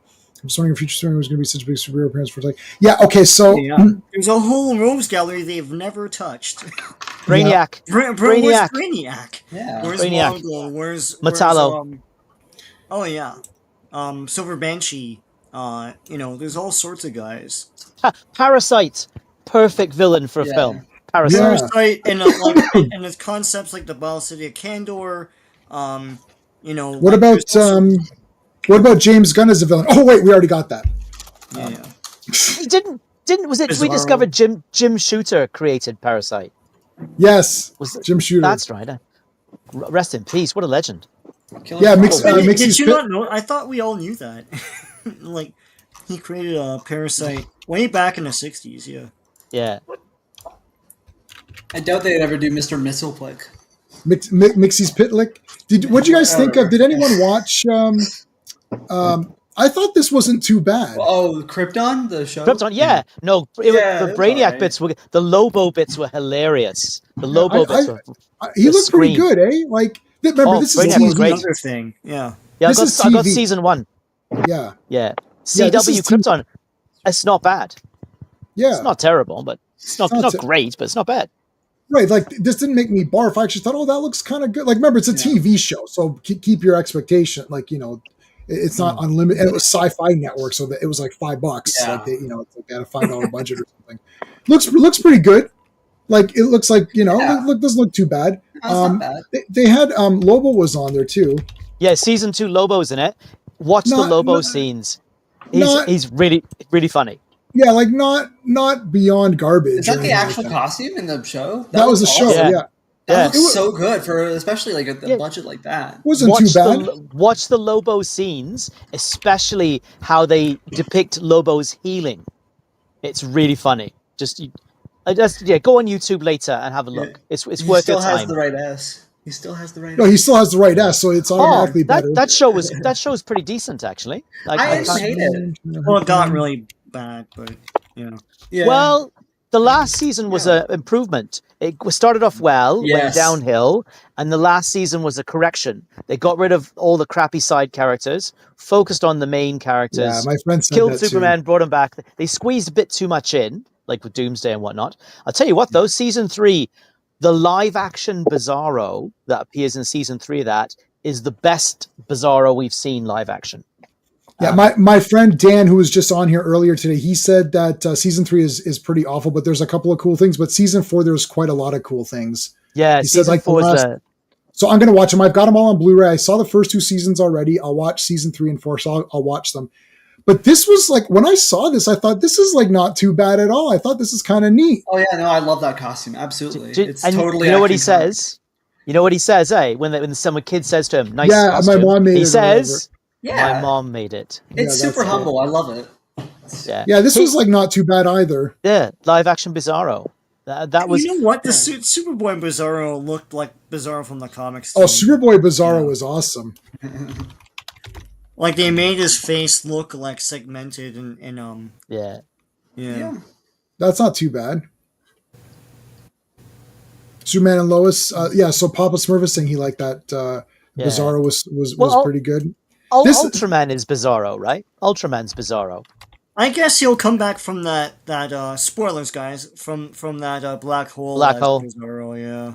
But there's the real Lana, the one and only real Lana. Hello, Daniel. How's it going? The only Lana there ever is this one. Is her? I can't. What the heck's her name? Now I forgot her name. Stacey Haydick. Oh, I thought Annette O'Toole was great in Superman 3. Oh, I love Superman 3. God, I so wish Superman 4 got a budget like that. I love Superman 4, but like it really needed a budget. Yeah. I love Superman 3. So like legitimately, not you know, in a weird way, I legitimately like Superman 3. I know you do. It's my most watched one because it's a standalone story, and I like Lana. I like him and Lana together. I like that they go to the dance and stuff, and and she's like, you know, I've got a kid and everything. He's like, oh my god, and she's like, oh, you know, there's nobody out there, and I like that little bit of like, oh, maybe Lana's gonna get in there. And I mean, I think like Webster and Vera like are they're pretty funny. I like the it's not enough that I succeed, everyone else must fail. I think that's like a great great line. I think Superman 3 is the best film to compare to this movie because they're both freaking comedies. And Superman 3 is way better. Superman 3 is 4 trillion times better. Superman saves everybody in that. Even bad Superman. I was looking at like evil Superman looks better than Brandon Routh's costume. Superman 3 evil Superman. Look, this costume is actually better than Brandon Routh's costume. Like look at the toy. Look at the Hot Toys or whatever it is. That looks awesome. Darker costume, really, right? And then okay. So here's the other thing. Again, question to the people that loved it. So, I mean, Superman 1 has 100 scenes. So forget Superman 1. Superman 2, 78. Superman 2, when they're in the office in the planet. I know what he's gonna say. He flies in. He's like, General, would you care to step outside? You're like, it's on. It's friggin' on. Yeah, right. even like that's pumped. Even in Superman 3, when he fights the evil version where Clark fights him and he chokes him out and he just disappears, and then it's like, dun, dun, dun, dun, and he's like, whoosh, you're like, yeah, that was awesome, right? Okay. At Superman 4, he's still fighting. He fights Nuclear Man for a long time. It is a long sequence. Even that has, and he's pounding them into the they're getting pounded into the friggin' moon and all this shit. Okay. Where Superman 2025? Where was the Superman? Yeah, like where was that? That didn't happen. Like one scene. Give me one. Superman it's Part 1 supposed to be when he fights those raptors, but that's like a 30-second fight. Yeah, where he lasers them all. Yeah. He looks like Dude Man. Like sorry. He looks like Dude Man to me. Dude Man. Yeah. He's not super in that film, from what I've heard, at least. Oh my god, this is hilarious! Someone did that. So that's fake. That's fan. What the hell is that? What is that face? Oh, let's see if we can see Supergirl. Hold on. Oh my god. Supergirl. What's her name? Millie Alcock. Millie Alcock. Yeah. Okay. So don't read this comic. Look, I wanted to say something about this. I can't. After especially this movie, I can't stand whenever they I guess the PR company like freaking makes them do this to make them trash. Make the fans trust them or whatever. But I can't stand now. I never trust it whenever they show the director or one of the actors reading the comic book. It's like you don't care. Of course, that's so cool. Often for this movie. Yeah. They did it for like James Gunn was reading. I think it was like Superman or whatever. Was it not? Yeah, he was reading All-Star Superman or something. Oh, was it All-Star? Yeah, okay. Yeah, it's like, okay. Well, obviously you didn't really care about that comic because that's not what you... This is super fake. Yeah, Supergirl's gonna look drunk on the new film. Yeah, she looks dumb. But she's drunk in the See, that's the thing. If you've never read that comic, that's going to take you by surprise. Yeah. But that was Tom King's take, and that's what they're doing in the movie. And they even explain it in this movie. They explain it. She goes to Red Sun planets to get drunk, so that she doesn't have her powers anymore. She can get drunk. Yeah. Now they don't explain why when she comes back to Earth, she's still drunk. That wouldn't make sense. She looks Sean, stupid. are you trying to say that this movie didn't explain something? Okay, dude. She wearing a trench coat? Like, yes, the millisecond. Okay, the millisecond she's back in our solar system, her powers are back, so she's not drunk anymore. So how could she still be drunk? Yeah, that's Hey, doggy. oh, nonsense. What is this? Hello, doggy. Uncontrollable canine. I can't wait for Supergirl to be drunk for 2 hours in a movie. Like, this is going to be the most insufferable. You know what? Supergirl is going to be the Batman and Robin of this movie's Batman Forever. Batman Forever came out, people loved it. Batman and Robin came out, people hated it, and it's the same movie. Yeah. So it sounds like you gotta go. Okay, so Sean's got to go in a couple minutes, and I was saving this for the end of the stream, but since you said it, I wanted to say this at the end too. Mm-hmm. This is going to be example 4052, I counted, of when Sean and I hated the first thing, and everyone said, you guys are crazy, it's great, blah, blah, blah, blah, blah. And then the second thing came out, and everyone hated the second thing, and we're like, right, it's the same as the first thing. Star Wars, Star Trek, Transformers, Spider-Verse, dude, Force Awakens, all of that. It's the same. Sean Force and I Awakens. like this is it's the same story. Dune, yeah. I still like Dune. I like Dune. But I haven't read the books. No, but dude, I've got a lot. I got people saying in the Superman comments saying I signed up to J-Man's channel because he hated Dune 2, and everyone was like saying how great it was. And, I thought Dune 2 was awesome. Yeah, but you're wrong. You can think that, but you're wrong about it. Mid. It's terrible. It's 2 hours of boring, as Sean says it. Boring. So, but like it's exactly the same. No, they weren't heavy. Yeah. Stop lying. Don't lie to them. Kick ass. I don't care. Don't lie to the viewers. Look, it's boring, and Zendaya sucks. The news is look. I just got a tweet. Zendaya sucks. Confirmed. It confirmed. Yeah. Now Zendaya's gonna be playing Shrek's like daughter or some shit. Oh dear. I want a T-shirt of like Zendaya frowning, and there's like 333, and it's like a happy, sad, funny lazy. I'm so glad unless they bring her back, I'm so glad she's out of the freaking Spider-Man movies. Yeah, and then see Tom Holland. Yeah, and Tom. All these people. Why is everyone so lame? Yeah, everybody is lame. Where's the cool guys? Like, where's Snake Plissken? Yeah. Okay, I'm gonna get shit for this because I love Tobey Maguire, but he was pretty lame too. I'm not gonna lie. Not really. He was pretty. That's kind of the point, though, with Peter Parker at least. Well, Peter Parker isn't like a big manly man. Yeah, Peter Parker is a team. Yeah, Batman. Batman. So we got Batman versus Superman. That's my favorite Batman.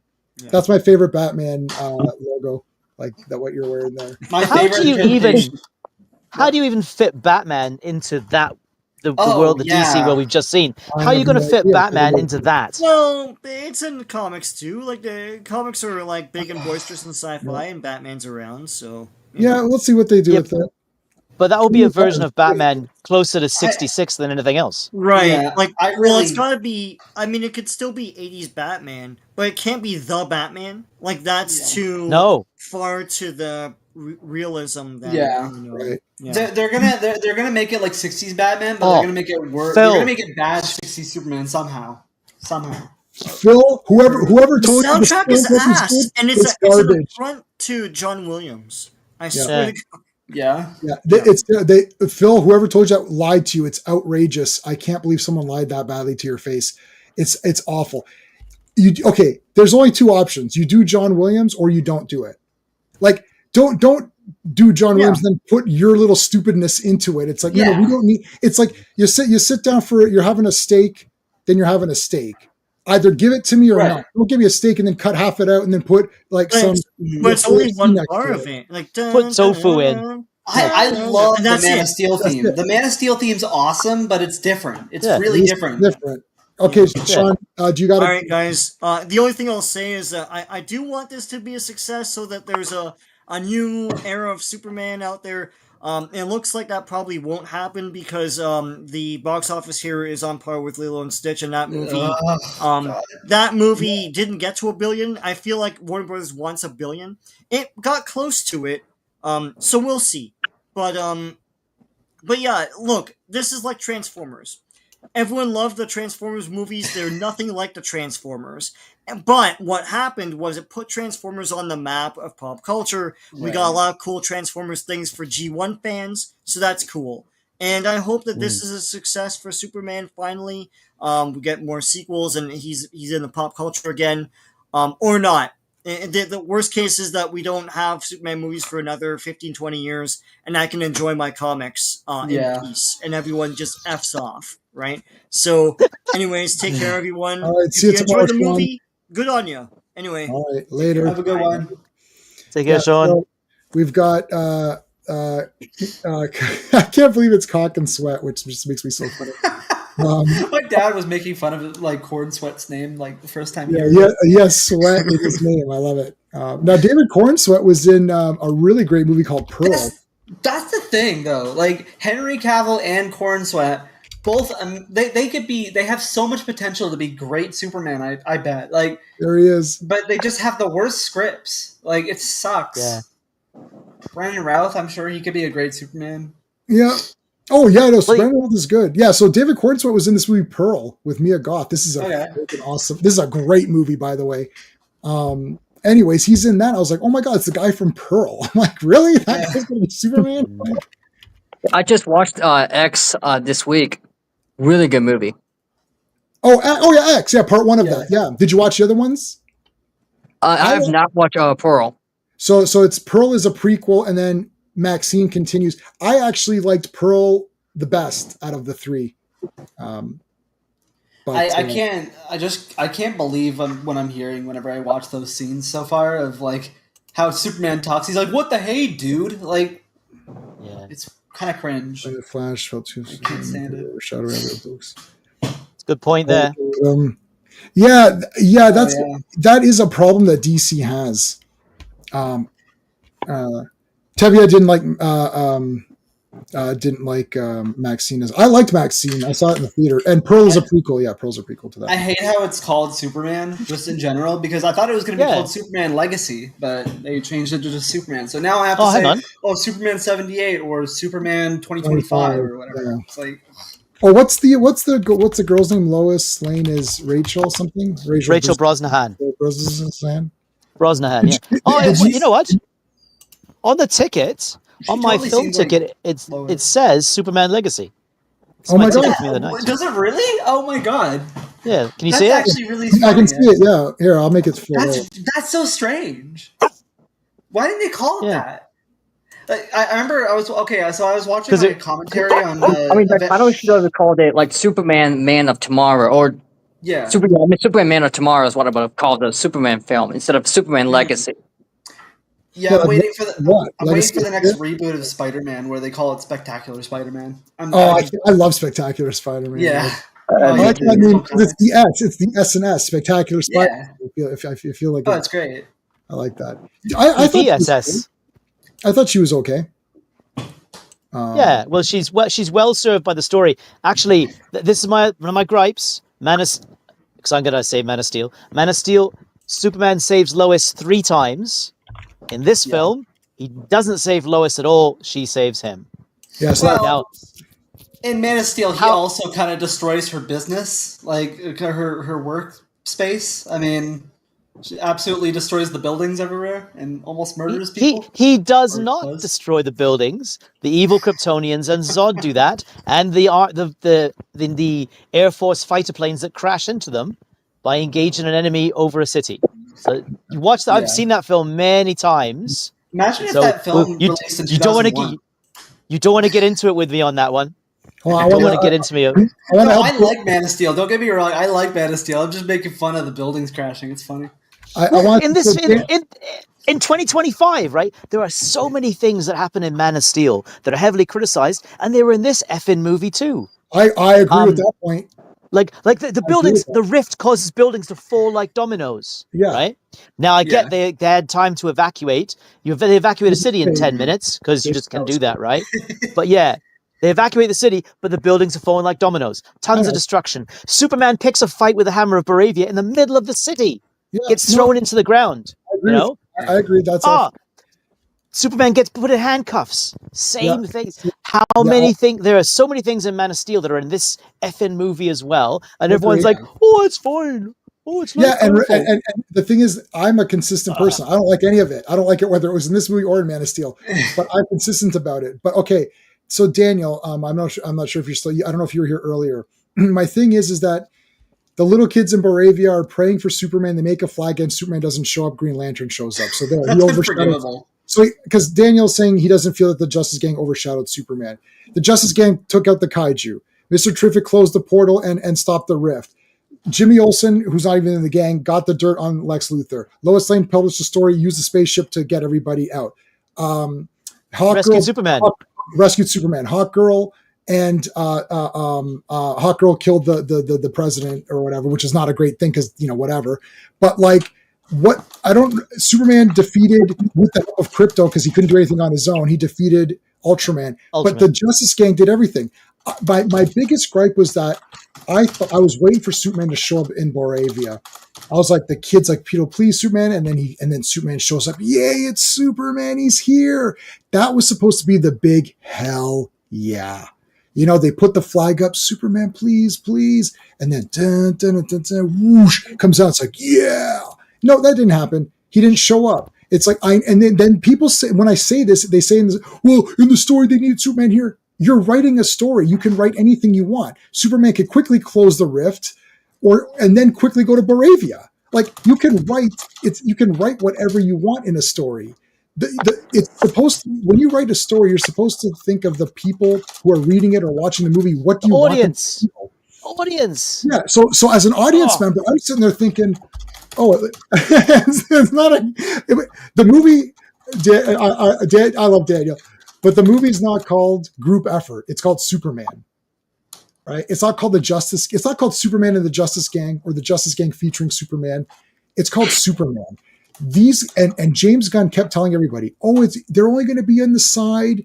It's not going to overshadow anything. No, they're the whole movie. They're the whole movie, to the point where, except for Joe Dog, most of us on the panel are like, you know what? If you look at this as just like a DC movie with a bunch of characters in it, there's some neat parts to it. But if you're calling it a Superman movie where you're supposed to be like, hey, audience, this is the new Superman we're going to have. He doesn't do anything. Superman didn't even do nothing.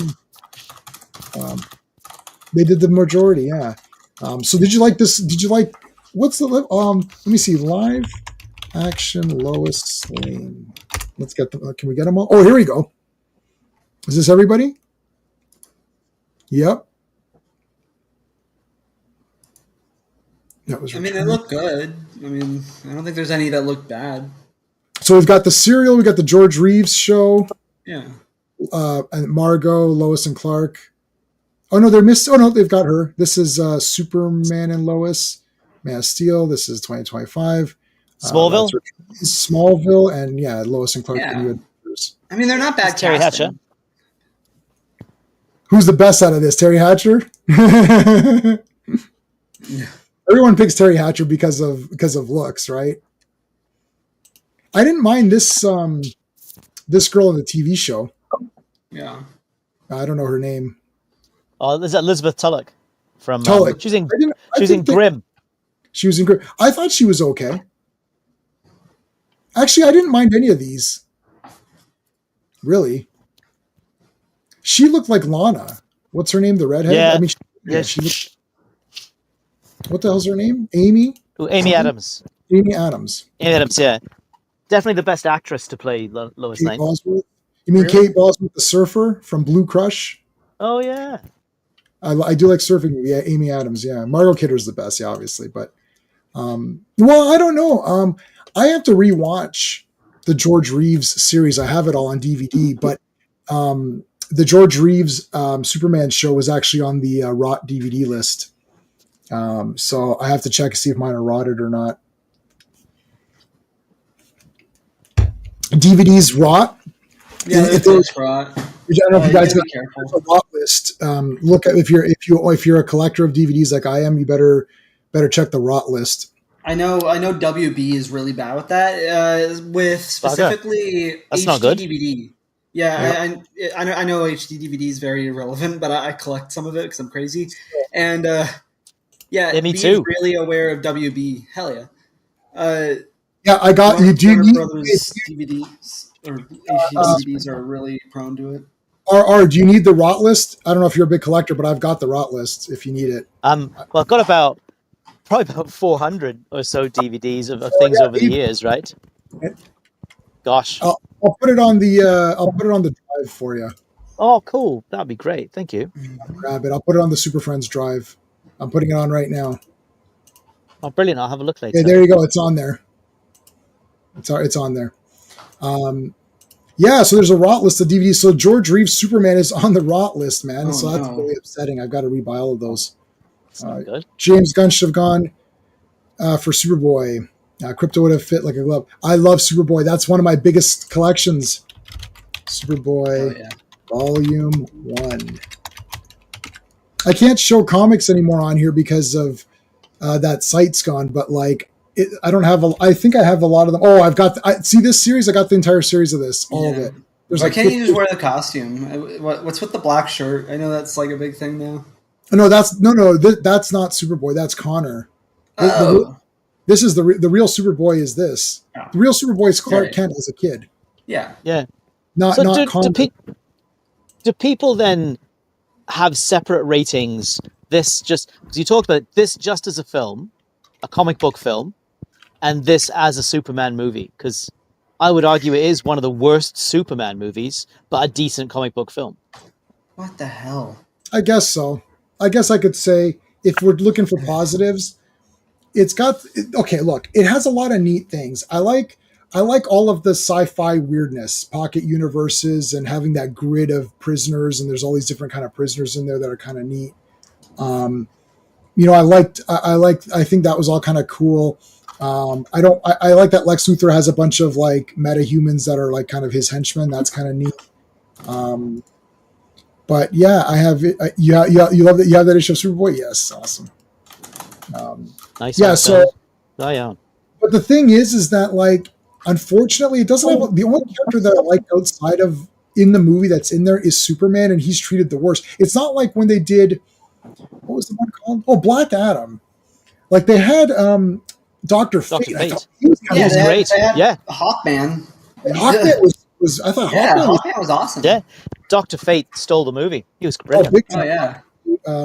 What's his name? Pierce Brosnan, Irish actor. James Bond. That was pretty good. Yeah. Yeah. Dr. Fate was awesome. I thought he looked pretty good. Yeah. Why can't they just do it like that? Like, I it's weird that I'm saying why can't we do it like Black Adam because that movie's not great, but like that's not a great movie either. They did the Justice Society decently. Oh, I love your icon, buddy. Love your avatar. Had a great time with the supporting cast. Did a lot of legwork, but I didn't hate that. Outside of Superman, these movies with major gaps need to be filled. Yeah, I mean, I'm just curious, how are they going to do JSA? I don't know. They'll just be idiots, and jokey. Like James Gunn can't just make a normal movie. That's the problem. No. Like, just make a cool movie and have a couple of jokes to lighten it up. But they're trying to do their own Spider-Man. Yeah. The comment I keep seeing is he can't get out of his own way. You know? Yeah, he can't. That it has to be quirky ensemble, offbeat characters undermining every important moment with humor. Play a pop song to distract the audience. Right. You know, blah blah blah. Like there are there's scenes in that film we just saw that are taken straight out of Guardians of the Galaxy. Like the Mr. Terrific scene, that's the Yondu scene from both Guardians 1 and 2. That's another one. Oh my goodness, I've forgotten it now. But yeah, I was looking at going, I know where I've seen that before. You know, just crazy. I love Guardians of the Galaxy Volume 1. I think it's fantastic. I think it's an amazing film. You know? But I kind of like all three of them. But they're not. That guy shouldn't be making Superman. My problem is that now that he's done Superman, I see the thing is like when if you just leave Superman alone, I'm pretty okay. But the problem is that now I'm looking back saying, you know what, I don't like Guardians as much. It's brought those movies down for me because I'm just like, you know what, I'm done with you. It's just like the Marvel when they're all the same, I just start to lose interest in the whole thing. Right. Why did he have to talk about All-Star Superman comic? You could tell he read none. Oh, yeah, I know. Yeah, I know. He didn't read any of it. Yeah. He didn't read it. I know. Well, he lifted things from it. He lifted the look of the fortress. He lifted the look of the robots. He lifted Krypto. Like Zack Snyder did the same stuff. He lifted things from Dark Knight Returns to make Batman vs Superman, but obviously didn't read it at all because he got Batman's character completely wrong, right? That's right. He got so much wrong in that film. Look, interesting. Dr. Fate he was, and they killed him off. I know. There's a scene in All-Star Superman where like there's like this like kid that wants to jump off a building or whatever, and why couldn't we have that scene? That would have been nice. That would have been really heartfelt and like kind of deep, I guess. I'm looking for the page. Yeah. James Gunn didn't even read nothing. Yeah, you're right. Yeah. All-Star. Yeah, I don't like when people look. My whole thing is if you want to throw comics in there, make sure you read them. There it is. Yeah, that's a really, really heartfelt scene, and it totally should have been in this movie. But can you imagine though? Sorry, Jim. I'll put it back. I know. Can you imagine? Can you imagine James Gunn? Like this is what would have happened, right? If he'd really read it, you would have got this speech, right? You'd have got this speech, the really, really famous speech. You've given them something You've given them an ideal to aspire to, embody their highest aspirations. They will race and stumble and fall and crawl and curse, and finally, they will join you in the sun, Kal-El. He'd have had that speech in there, and then there'd been a fart joke right afterwards. Oh God! Right, or exactly. Something would have Krypto would have peed on something, or something. Right. There would have been that intense moment, and then boom, something. Yeah, exactly. Or Superman would have gone, gosh, I like this animated movie. I like the animated movie. Yeah, it's okay. The thing, I hate it because these films don't have any integrity anymore. They don't think people can take this stuff seriously anymore. Like whatever happened to Captain America just being straight, just like the whole movie, like. That's what Sean was saying. That's what so Sean and I were talking about this from before, not for this week, but in general, like it's an arm's length. Yeah. It's like, you see, Superman isn't serious. We don't like Superman that much. We know he's goofy, so we always throw a joke in there. It's like, no. Richard Donner, when he made the reason why Superman 1/78 is still going to be the best is because he went in there, so I'm going to make a real movie for adults, for children, for families. They can all watch together. And when they all watch it together, the adults are going to get something out of it. The kids are going to get something out of it. And they're both going to get. So there's aspects where only the adults get it. There's aspects where the kids will love it. And then there's aspects that both kids and parents will love it together. And the whole thing is, it's based on one guy's performance of being those multiple characters and the lessons he learns along the way. He has two fathers that give him different advice as he goes through life. And it forms the person he is. And it forms the person he is just based on a few scenes. This is why it's so good. People don't really understand the way movies work. You've got the Earth Father saying, son, you are here for a reason. It's not to score touchdowns. And he's like, but I'm not showing off, Dad. Is a bird showing off when it flies? He's like, well, no, I guess it's not, son. He's like, so I'm just doing the things that I can do. That's not showing off. He's like, I know. But you know what? You're here for a reason, and it's not to score touchdowns. Okay. His father, Jor-El, he goes, oh, I'm Superman. He goes, you're revealed to the world. He's like, well, that's it. He's like, well, no, you still have to keep your identity. He's like, well, why? Why would I keep my identity? He's like, well, he goes, the Earth uses resources. You're going to become a resource that they're going to use 27 hours. And he's like, or 24. Yeah. 24. And he goes, they're going to use you. He goes, that you can't do that. He goes, you need to inspire them into action. That's what you're here. And he goes, and the second reason, he goes, the only way anyone can hurt you is to find the people that you love and hurt them. Those are the two reasons you need an identity. It's explained in one scene, one little dialogue, both sides. And he says, you're not to interfere. And at the end, this is why it's important when Lois dies, he's like, no. And he flies up and then he hears the two fathers and he has to make a choice. What kind of Superman are you going to be? You got to make that choice right now. And it's the hardest time to make it because you just lost the one you love. Now you have to make this choice. What are you going to do? You can go back in time or you can let it be. And his father's like, you can't interfere, son. The other one's like, you're here for a reason, man. If you're not going to save the people, why even do anything? And he makes the decision right there. That is a perfect movie. Everything, and there's lots of action. He saves a lot of stuff. He doesn't actually really fight anyone. Technically, he doesn't really get into a fight. But part 2 continues so perfectly from 1 that you could mesh them together into one long film. And then you'd have an epic battle. And when Zod and them are fighting, Zod literally sees it's like he keeps saving these people. Every time something's going to destroy someone, he comes in and saves them. And then he's like, this Superman is nothing of the kind. He's like, I've discovered his weakness. He cares for these losers. And she's like pets. He's like, I suppose. And then it's like, okay, so they're going to start hurting the people. Then Superman's like, crap, they're going to hurt the people. I got to get them out of the city. He's like, they want to kill me. I'll just fly away and they think that they've defeated me and they'll stop. They're going to stop. He goes back to the fortress and sets up traps, right? He sets up the taking the power thing in, the red sun rays. He sets that up. And when Luthor gets there, he plays Luthor, right? Because Luthor's like, oh, I'm with you, Superman. And he's like, okay, let's try to get them to go over here. We can take away their powers. And then he's like, General, wait, don't walk over there. It's a trap. And he's like, Luthor, you poisonous snake. And then he puts him in. And then he outdoes them. It's brilliant. And then Luthor's like, oh, I was with you the whole time. I was like, yeah, sure. Right. It's genius. He fight in Superman 2. He beats they fight. There's big fighting in Superman 2 for what I don't know what the year of that movie is, 1980 or something, or 80. 1980, yeah. 1980. That's pretty massive for 1980. And then he outsmarts them. So he physically fights with them, but there's 3 of them and they're destroying everything and they're going to kill people. So he's okay. When they were destroying stuff, he was stopping it. But once they start targeting humans, he's like, okay, this is getting too far. I better take this out of here. That's smart. And then he outsmarts them. I mean, I don't know why. You don't need to copy these movies, but all you need to do is take it. It's like, okay, so Superman outsmarts villains if he can't physically overpower them. This is why I say when someone says, who would win, this person or that person, or Superman, I say Superman would win. Because you can't be, if you can beat him physically, he'll find a smart way to beat you. So Superman will always win, because if you're either weaker than him and he just beats you up, or you're stronger than him and he'll find another way to beat you.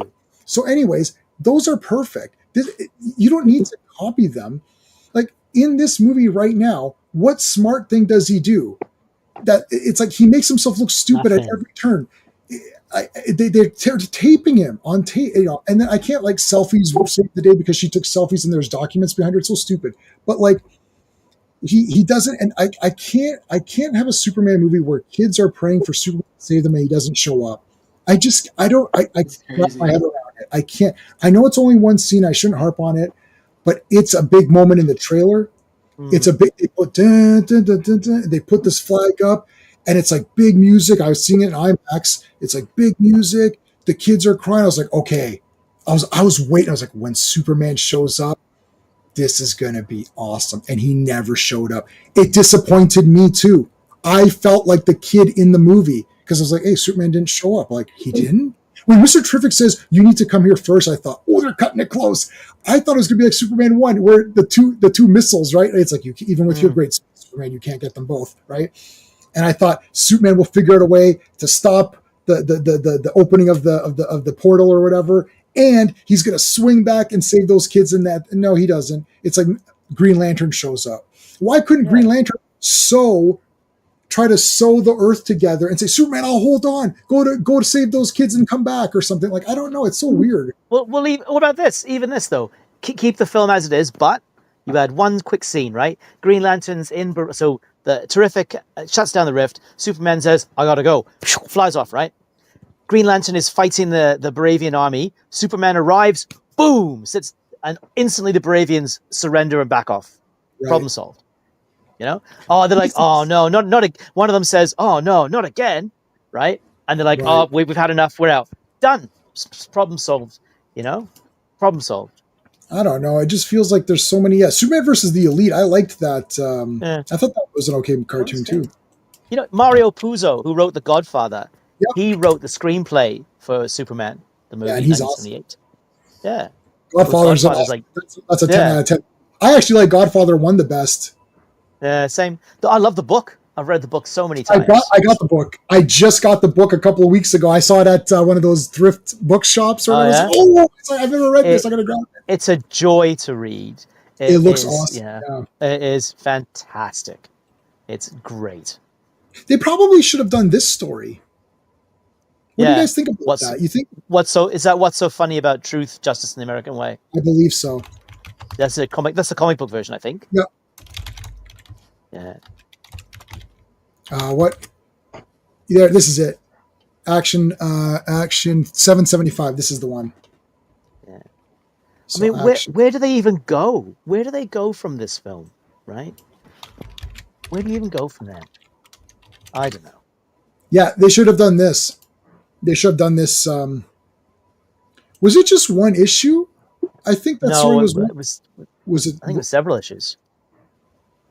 Are you sure? Or was this just? I just read this not that long. Do I own that comic? Is it a TPB? Like I remember the gist of the story that he fights Manchester Black and the Elite, and there's actually a really grim. The comic and the film are quite different. Like in the comic, at the end, Manchester Black creates the illusion that he's killed Lois because he wants Superman to crack and kill him, and Superman refuses, and Manchester Black takes himself out. Yeah, and this is it's only one issue, guys. Okay, I will put. Hold on a second. Hold on. Oh, you know what's great? I think I have every issue of Action Comics on this computer. 1 second. This is going to be good. Hold on a second. Action Comics. So that must have been volume 1, right? So volume 1 would be 775. I believe I have it. Well, Class got a comment about it. I've got it. Class has got a comment about the Authority. I got it, buddy. James Gunn doesn't really love the Authority. All right, I got it. Here we go. Let's take a look here. Hold on. James Gunn does not let this. There's a comment from. Sorry, J-Man. There's a comment from Classic there about how much James Gunn loves the Authority, and I would say no, he doesn't. He doesn't understand the Authority at all. Let me share screen. Boom. This is it. So how many pages is it? I don't know.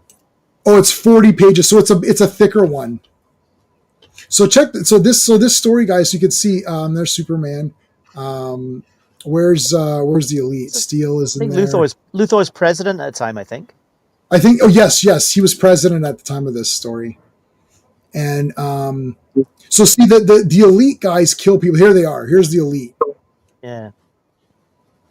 So there's Manchester Black, played by a white guy. They definitely make him a black guy if they did him in the movie. But but whatever. They did make him didn't they? They did make put him. in the He was in Supergirl series. Supergirl, yeah. Well, but Barry White is a black guy, and Frank Black is a white guy. I forgot about that. So there's look, people are wearing the Elite. See, the kids are making fun of you're wearing Superman. Oh, he's a loser. He didn't even do nothing. So see, he's stopping stuff, and then the Elite are kind of the assholes. So this is actually surprisingly, this is a lot closer to this movie, but just done in the wrong way. Because these guys who are killing the things are seen as heroes, but they're not heroes. That's kind of the problem. So the Elite are the asshole guys, and so Lois and Clark are married in this at this point as well. Yeah, they fight on the moon, I think. This is pretty awesome. So see, they're just total dicks. You guys should read this. Does any you should don't spoil how Superman wins in the end though, because it's okay. So I'll stop it right. It's a very cool use of his powers, and like you said, J-Man, it's intelligence. Superman goes, I can't beat you this way, so I'm going to find another way to do it. Yeah. So for anybody who's a channel member, I just put that in the Super Friends Drive for everybody, so anyone can read that for free off that. So you can go download it. Let's take a look. We've got 48 votes, guys. Wow, 48 votes in this poll. 29% say it's 5 out of 5. 19% give it a tie between 4 out of 5 and 3 out of 5, and 33% say 2 or 5 out of 5 or less. So actually, more people more people don't like it as much. And I've been getting like many comments and people getting angry at me and so it's like, I don't know. And so and some guys like, oh, I'm insulting my viewers, and I'm like, you didn't watch my video. So because people are saying stuff in their comments that I addressed, and I'm like, I addressed this, so you didn't even watch my video, and you're telling me that, you know, I hate it, right? It's like, if you didn't watch the whole video, that's cool. If you like, it was a longer one, it was like a 15-minute video. So if you can't watch it, then that's fine. You don't need to watch the whole thing. But if you're going to comment to disagree with me, you better have watched the whole. Like if someone's like, yeah, I didn't like it either. Like usually, because my space system, the story is the first thing I mention. So you only need to watch like 5 minutes. And I say, I didn't like the storyline. They're like, okay, we know where this is going. This won't get a good score. And I said it sucked. So then you could just say, yeah, I agree with you. It sucked. But if you're going to argue points with me and say, oh, you're wrong about this, that, and the other, it's like, well, then you should watch the entire video. That's like a troll move, right? Like I don't even watch Sean's all videos either because we talk about it, right? When we talk about it, then I want to give him a view and give him a thumbs up because, you know, I want to help him out on his channel. So I do that for him, but I don't watch the whole video. We just talked about it. We literally talked about it in the parking lot, and then I drove home. I don't need to watch what his video is now. So I just go on and give him a thumbs up and share it, and that's it, right? And he knows that. He doesn't watch mine either. It's like, but if you're going to complain and say, oh, J-Man, you missed these points, then you better bring your A game, because like, I brought mine, right? Anyways, so you actually read it. Oh, awesome. So the elite was always James Gunn. Oh, he loves the Authority. Does he? Does he love the Authority? I disagree with that point, Classic. I must disagree with you because I like the Authority too, but the Authority are very, very different from the Justice Gang. You know, I mean, the Engineer, of course, is depicted in this film as a henchman of Luthor, and she's nothing in character like the Engineer from the comics. I think James Gunn misunderstands what the Authority is, but I think he likes the look of them, you know, much like he likes the look of All-Star Superman, right? But I don't think he really understands what the Authority is about. I don't think he does like the look of All-Star Superman because he doesn't have the right costume. Well, no, actually, that's probably one thing I'm different from you guys, is actually after a while the costume didn't bother me. Yeah, it's baggy and it's wrong and it's goofy looking, but after a while I just didn't care. And it wasn't, you know. Fair enough. I sort of got used to it, but I don't like it. Like I got used to it in the movie, but then when I think about it, I'm like, 1 second.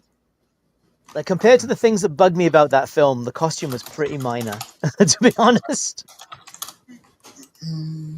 So this is so Engineer. I just want to remind everybody, please make sure you hit the like on the stream. Also, if you're watching this on Sean's channel, please give me a sub if you so choose to. We're simultaneously streaming this to 2 channels at once. And if you're watching on my channel and you're not subscribed to Sean, check out Sean's channel. Sean's not here anymore, but we're still going to. And also Classic Comics has been in the chat, so make sure you help him out as well. Yeah, so the Engineer, he's got a great review. Where's the Engineer? The Engineer is the silver-plated lady. Yeah, so that's her there. So you think if she was okay in the movie? Engineer, DC comic, Engineer. Not really. Movie. So she's not a complete psychopath. I mean, I didn't give 2 pieces of crap about this character. It's just like super boring. She had the right name. That was it. Angela Speaker. Is there anyone on planet Earth that didn't know Ultraman was just going to be David Cornsweat or whatever? Like, give me a break.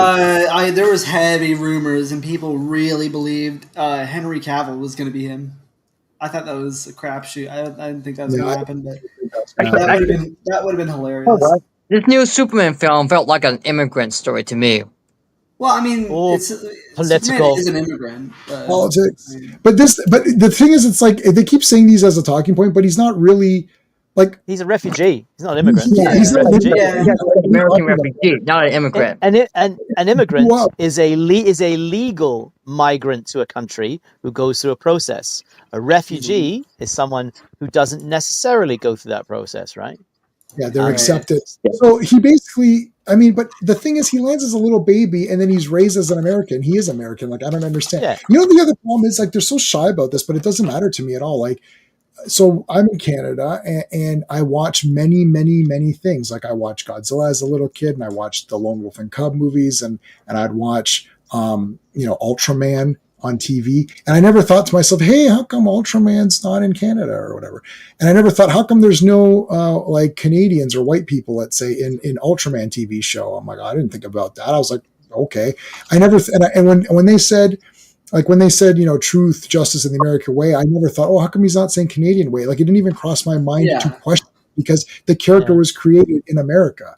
It's the same way that when in Japan, it's like Ultraman's always helping Japan. And I'm thinking, how come Ultraman never comes over to Canada and help us out? It's like, well, I never thought that because, well, he's in Japan helping out. Like, who cares? No, I promise you, not anybody ever cared about that ever. It's like we would read stuff and watch movies from all over the world. I watch Bollywood movies, and I don't watch a Bollywood movie and say, hey, how come there's not a bunch of white people in it? Right? It's like you're watching the movie you're watching. What does it matter? I don't get this. Like, everyone's like upset over these things. It's like, why can't you say, well, he can't say American way. Why not? The whole point of it is like, he's not like, what's he going to say? The Canadian way? Or is he going to say the like Afghanistan way? Like, I don't know what way do you mean? It's like, he was born in America. I don't think I ever got pissed off at Spider-Man with the American flag and all those Raimi movies. I mean, yeah, nobody cared about that. Yeah. So, did anyone notice if that Jor-El message was true, or it felt like when Jor-El says, "Oh, I want you to conquer them" and stuff like that? Well, Luthor has that scene. He has that scene, right, with the Baravian president, and they're walking along, and the Baravian president says, "Oh, brilliant how you faked that message." And Luthor says, "Well, no, it's actually true. I'm just as surprised as you are. Who would have thought that the information I needed to destroy Superman would have come from his parents?" Yeah. So I'm taking it. They're going to retcon that, though. I am sure that's causing a lot of flack, and that'll get retconned. They're going to undo. Someone said it earlier. It may have been Classic. It may have been Daniel. But they're gonna drop that. I reckon that's going to go real fast. Yeah. What an absolute garbage take. That's a super garbage take. Super garbage. I mean, the Jor-El plot point never got really explored, and it was stupid anyways. Yeah. Like, it. That is a deal. That's almost a deal breaker. I would almost count that as a deal breaker. Like, I don't know. All right. Anybody else got anything else to talk on this one? Any other things? No, I'm thinking about. I don't know. I'm thinking about Fantastic Four and how much they're probably going to screw that up now. Well, if we want to move to Fantastic Four for a couple of maybe like 10, 15 minutes before we go. Okay, so Superman, guys, we all thought it was like not great. Garbage. Well, I haven't seen it. I can't say anything, but it seems garbage. Let me say this then, right? In terms, because I have friends I have a friend who's got a PhD in film, took his kids to see it, said, loved it. Oh, it was great. And he used to read Superman comics regularly. So, I don't know. But to me, and I love Superman, like, I've been a huge fan since 1978 when I saw the film. So Superman's my favorite fictional character. Me too. Blah, right? So, yeah, well, exactly, right? That's why I come on this channel all the time, because, this is the right place and the right people to talk to about these things, right? Sean and J-Man and Classic and all the other guys who come on this channel, they know their stuff. They understand how the stories work and they understand the context and all the rest. It's the right place to talk about these things, right? So I'll say this about the film, because I had an argument with some guys online yesterday about it wasn't really a Superman film. It was a Justice Gang featuring Superman film. Yeah. But I'll say this. As a film, I think that if we can divide comic book film, Superman film, as a Superman film, it's awful. Because it gets one aspect of the character right that previous films didn't. Not going back to the refilms, but like the more modern iterations of his personality as a kind, decent guy who's just trying to make the world a better place. Gets that right. Nice. In terms of him being effective, it gets that all wrong. Right. But then you go, so that's bad. Then you go look at this side. Okay, as an entertaining comic book film, did it entertain me? Well, I didn't get bored. I mean, when they killed the kaiju, I went, "What the f am I watching?" Because I couldn't believe that. And when Supergirl turned up drunk, I just covered my face. So there are a few moments that really put me off. So, but as an entertaining film, a film that kept my interest for 2 hours and a bit, it was okay. Not great, it was okay. So I hope it succeeds. I hope it does all right, and that we do get more Superman content.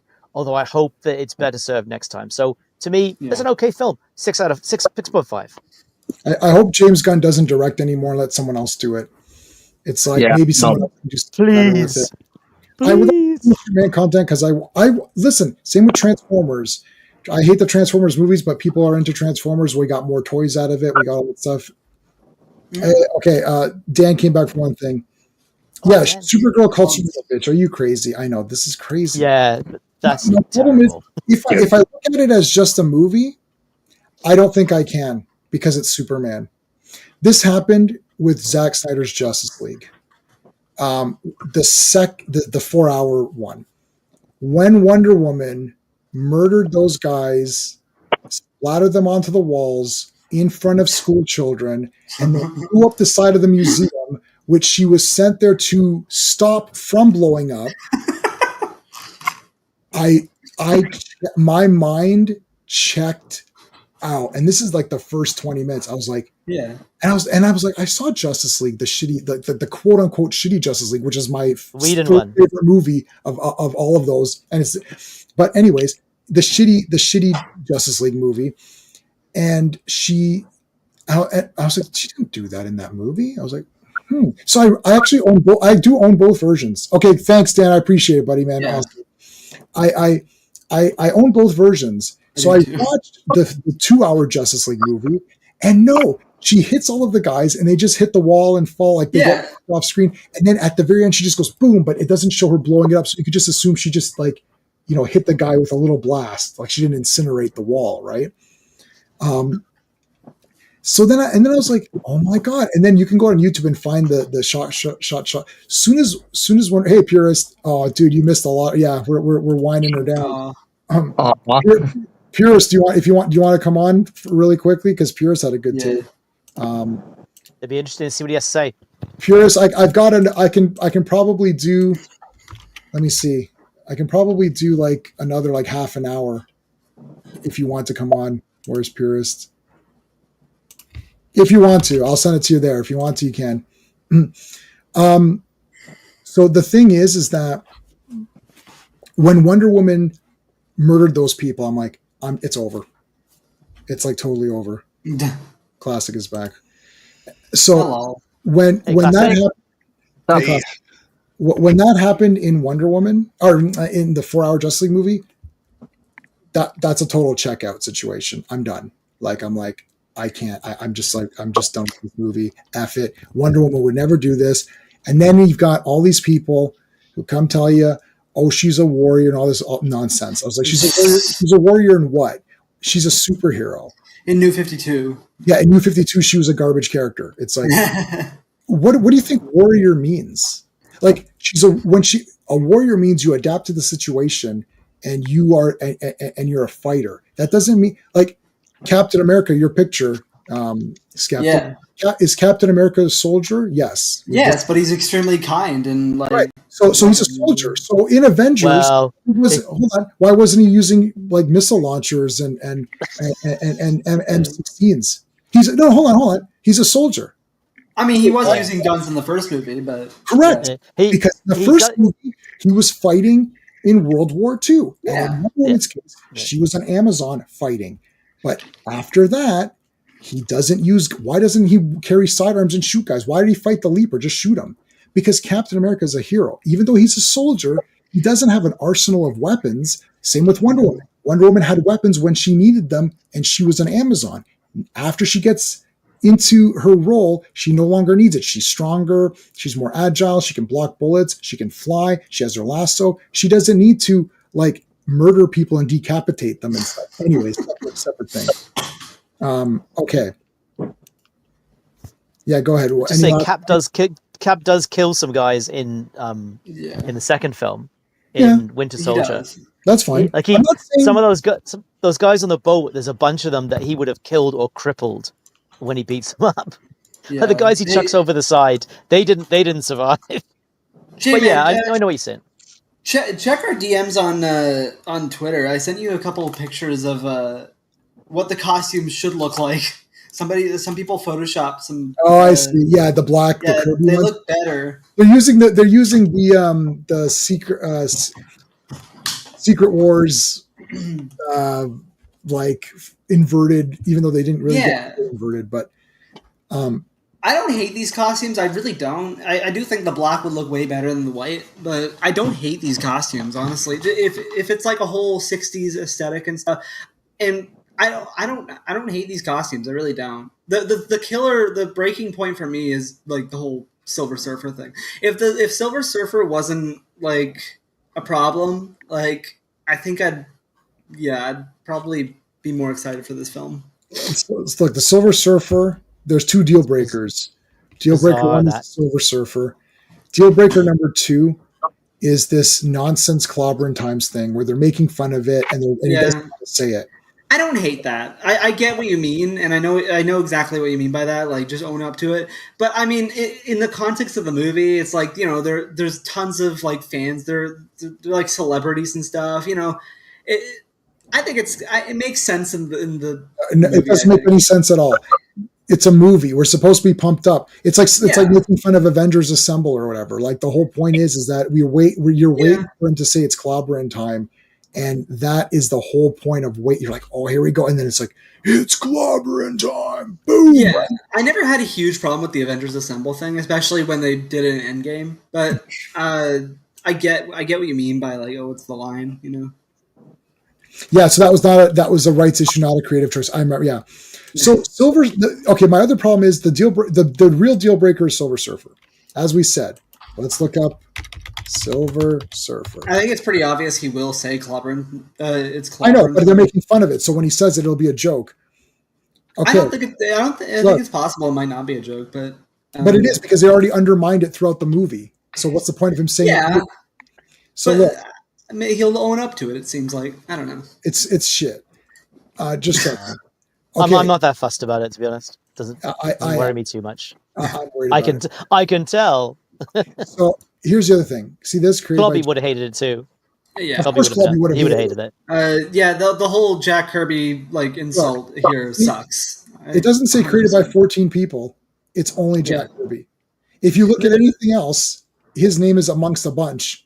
Right? Jack Kirby is the king of Marvel, I think. I don't care what anybody says. He is the king of it. Like, Stan Lee is awesome, but he really took all the credit. Look, Jack Kirby is the greatest creator of anything. He's created so many things that became awesome. Look, I love Superman. Superman's my number one favorite character. Hey, Phantom Outsider, how's it going? I'll look at his comments. Superman's my favorite character of all space and time of anything. However, Siegel and Schuster, you know, they had a few things. I didn't mind Siegel's Spider comic they did for the way he was doing the UK comics or whatever.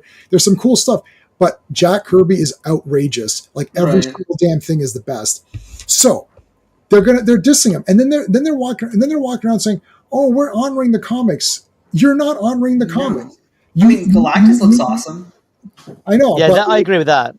But I don't care. The problem is, so again. This is the Wonder Woman's a murderer. Like I can't get it out of my head. It's like Last Jedi. Got Purist is here, right? Last Jedi. Luke is an idiot. Han is killed. I can't. I saw that movie, and when Han Solo got killed, you can't later say to me, "There's some pretty decent effects." They didn't. It was pretty. I don't care if there's decent effects. I don't care. But you know, some of this, okay, you've got to admit, Jay, man, some of it was cool. No, I don't have to admit anything. Yeah. I don't have to admit a damn thing. Han Solo died like an idiot. My wife doesn't care about Star Wars. If you pressure her and say, name some characters, she's like Princess Leia. Her favorite character is Princess Leia. Her second favorite character is Anakin Skywalker, the little kid Anakin. She hates Hayden Christensen. No, he's not bad. She likes the little kid, okay? Those are her two favorite characters. If you eventually get down the line, the last one's going to be Hayden Christensen. The second last one will be Natalie Portman. But the one before that might be like Han Solo. She doesn't care about Han Solo. But she saw that movie. She's like, what the heck? Han Solo is just dead like that? That's weird. And even she's just like, oh, that's really bad. Like, what the hell happened there? And she couldn't care less about Han Solo. She doesn't care about Han Solo at all. Like, and she's like, but that was kind of crap. She's like, well, that was really crappy. She's like, do people like this? I was like, no, they hate this movie. But some people loved it, except for Sean and me when we came out. Anyways, so I can't be like, well, you got to admit, this is pretty good. No, I don't have to admit anything. F that movie. I don't have to admit anything. Because the fact of the matter that they're changing Silver Surfer automatically means they don't love these comics. It's automatic. No, yeah, 100%. You can't get around it. They already. I think they already perfected Silver Surfer in live action. They did perfect Silver Surfer. They got the blueprint right there. All right, so the only thing concerns terrorists who have started firing things. Okay, yeah. Okay, so there's some. All the shows are going to be like, well, we got the real Galactus this time. Yeah, you're right. Okay, so Purist was on was it on, I can't remember if this might be in your channel or whatever, but you were talking, and this is and actually RR and Star Wars Marvel Purist had the same points. So Purist, you're here late. RR earlier on said that there's a lot of things that are in this movie that are also in Man of Steel, but in Man of Steel they are looked down upon, and they're not saying the same thing in this movie. And the thing is, I agree, but I don't care. Like, I don't like either anyway. So I'm not, because everyone is after me. Everyone and anybody who loved this movie is like after me as they're making some big points.'re like, oh, I guess you're one of those Snyder bots. I'm like, in my Snyder. In my review, I am wearing Superman for the Quest for Peace t-shirt. Yeah. So how many Snyder bots are wearing Superman for the, and every video I do, whatever I'm wearing is very strategic. Like tonight, right? I'm a strategic t-shirt wearer. I have many t-shirts. I was going to wear Superman 3, but some people still think Superman 3 is not that bad, right? But everyone hates Superman 4. So I wore that to troll people a little bit, saying, I love this movie better than the one that we're looking at now. And I still do, Superman 4. So I wore the Superman 4, and people are saying, oh, you're like some sort of Snyder bot. Do Snyder people like Christopher Reeve, and do they like Superman for the Quest for Peace? I don't think does anyone on this panel, except for Skeptic, does anyone else Quest for Peace? I saw it in the cinema, 1988. So I like that movie. I enjoyed it. Yeah. I came out going, that was all right. You know, I came out fine. Yeah, Kirby and Lee, okay. The Marvel Method Phantom. Phantom. So CGI. Okay, so let's take a look. Yeah, the gender swap thing. Oh, let's take a look at. Well, okay, hold on. Silver. What was it called? Okay, I don't. So the thing is about this whole like female Silver Surfer. The weird thing is they don't even make it look good. Like, so you see, like with the CGI look of whatever Silver Surfer from this movie, he doesn't have eyeballs. Like, that looks good because that's what he looks like.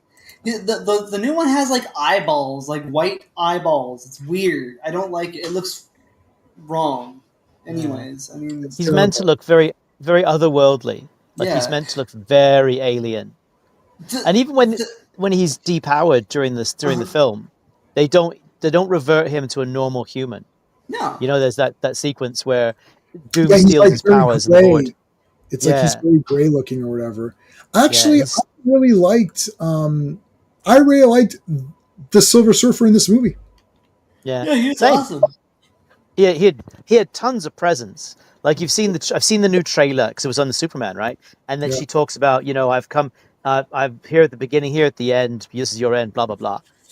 She doesn't have any gravitas, but when Lawrence Fishburne did the voice and Doug Jones did the body, right? Oh yeah. When he shows up, he floats down. He says, "All that you know is at an end."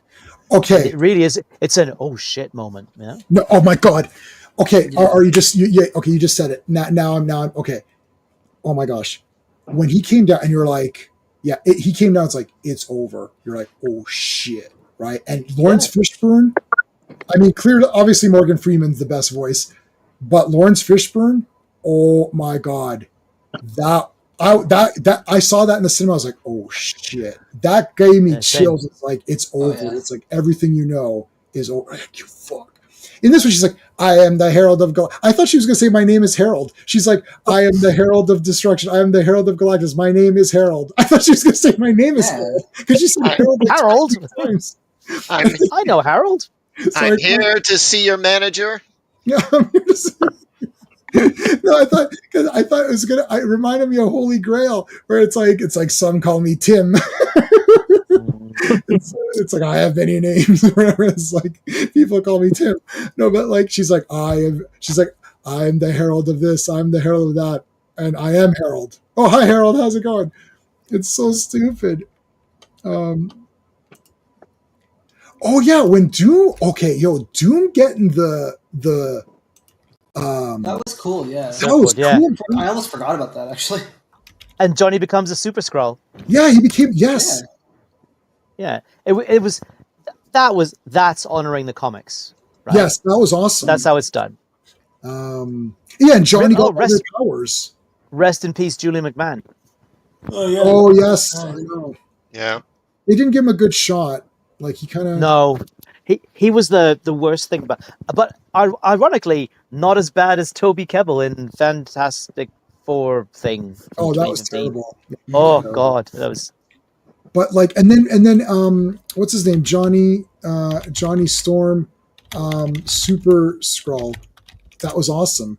Yeah, like that was cool. I was like, shit, he's a Super Skrull. He got the Super Skrull powers. Yeah. That was cool. Yeah. My name is Harold H. Harold. Yeah. Fletch F. Fletch. Does anybody like Fletch? Any Fletch fans? CC, you are for sure. You got any fans of Fletch? Not particularly, really. Really? No. Oh my God, I've seen that Harold movie H. Harold. I know some people really love it, but I don't know. I've just never been that into it. He's like, "What's your name?" Fletch. Full name: Fletch F. Fletch. Occupation: I'm a shepherd.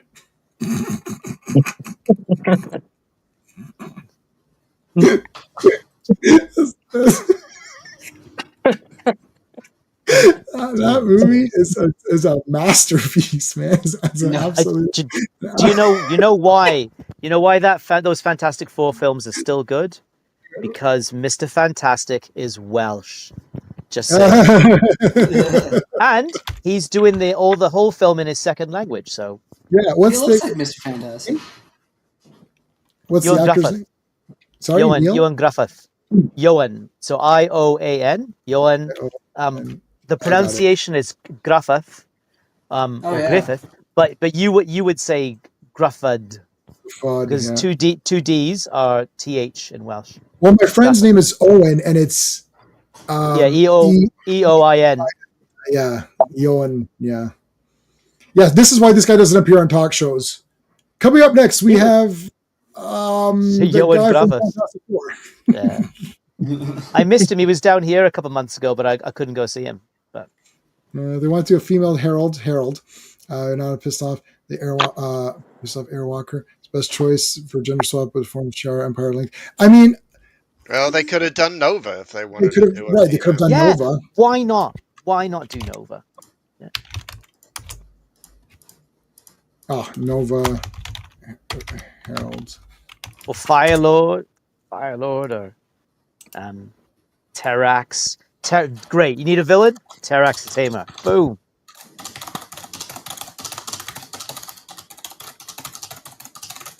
Yeah, I agree with Pierce on this. Pierce makes these points often. They go with these later on characters. Like, I just want the normal Silver Surfer. Like, just do the regular one. But she's only Silver Surfer in one alternate universe comic. Now, who wrote Earth X? I don't know. I have that issue. Mark Waid? Who wrote it? Was it Mark? No, it wasn't Mark. Was it Mark Waid? Was it Mark Miller? No, it's not Mark Miller. I forget the guy's name. No, Kurt Busiek. No, it wasn't. It wasn't a guy who's actually that big a name. Jim Kruger? Yeah, Jim Kruger. Oh, okay. 1, 2, Freddy's coming. Oh, sorry, Jim's coming for you. So, okay, here's another thing. Another one of my pet peeves. It happened in comics. Okay, this Silver Surfer happened in comics. It happened in Earth X. I own Earth X, all of it. They're floppies. The original issues, I got them off the rack. It's like, okay, which comic did it happen in? Then these people can never answer that question. And then the next thing is like, I own that comic. Do you? No. So what are you talking to me about? I own the comic you're talking about, and I bought it off the shelf when it came out. And now you're going to school me on it happened in comics. You don't even know what comic it happened in, and I happen to own it. The Superman Superman issue 2 is my favorite. When I saw that guy, he broke into his office. I was like, I literally have that, like right here at my feet. I have it. I have it here. And Superman or Superwoman or Supergirl, Woman of Tomorrow, whatever. That was the worst comic ever. People don't know what they're talking about whenever they're like, oh, it's in the comics. Yeah. Laziest, weakest argument. Yeah, it's a super weak. Yeah, there's a lot of terrible crap in comics, believe it or not. It's true. It's true. Yeah, there you go. Yeah, it's in the comics for what? From what I heard, it was like one issue that I never read or something, and she died. 4 panels. Yeah, I remember my dad said like he's really hoping that she just like dies and then the regular Silver Surfer shows up. It doesn't matter either way because they're going to screw up the Galactus story with Fantastic Four anyway. It's not going to happen.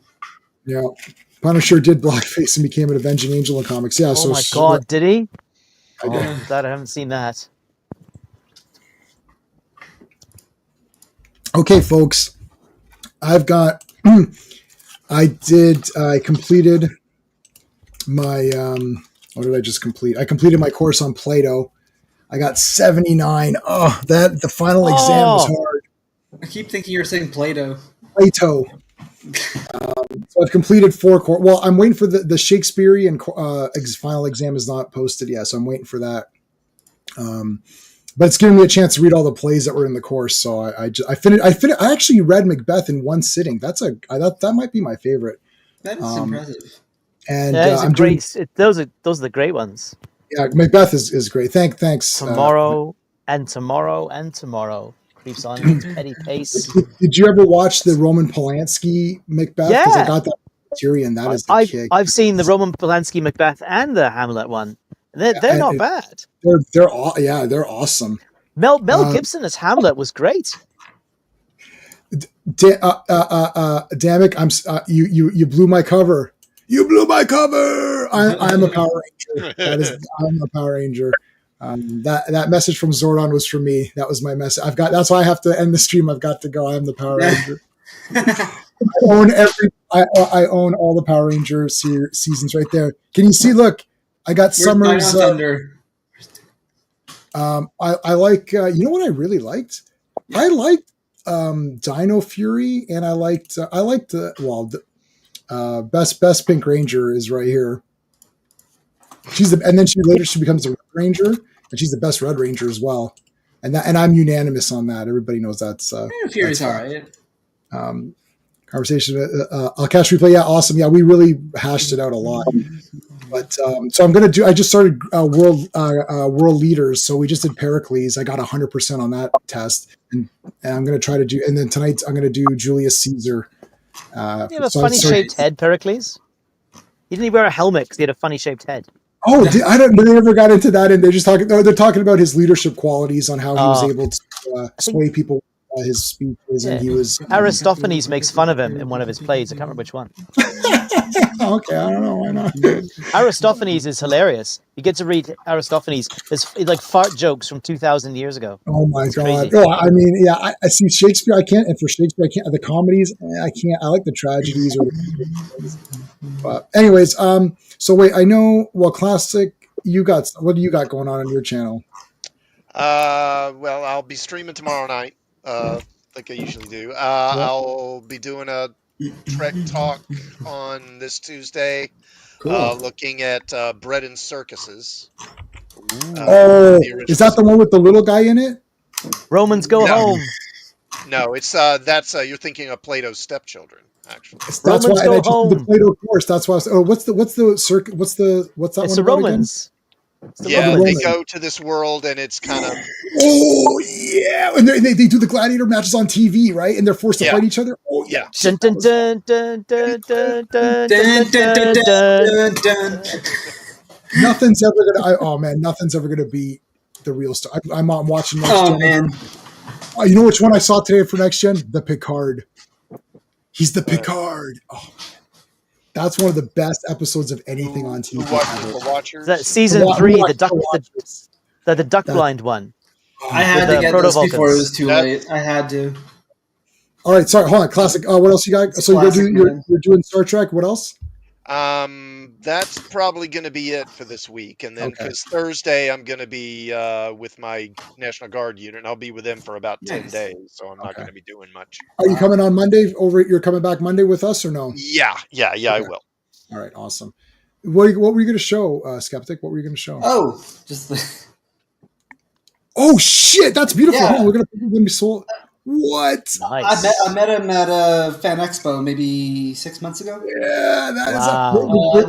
I had to because he's like 93 years old now. I'm like, I might not have a chance. Yeah, my wife got his autograph, and he wrote a whole thing out for her, like a huge paragraph for her. Oh yeah. This was a while ago, but we're gonna go. We never got a chance to meet him, so we're gonna go get a photo with him. Hopefully, this August he's coming. That's awesome. What does God need with a starship? Yeah, I love Star Trek. I love all the real Star Trek. Star Trek 5 is awesome. God, I love Star Trek 5. I'm on season 3 now of Next Gen. I'm like, every episode's the best. I love all of them. I love all of season 1. He needs his pain. He needs his pain. Yes, that was a good scene. That's a really good scene. Actually, it's really it's a great scene. It's a great scene.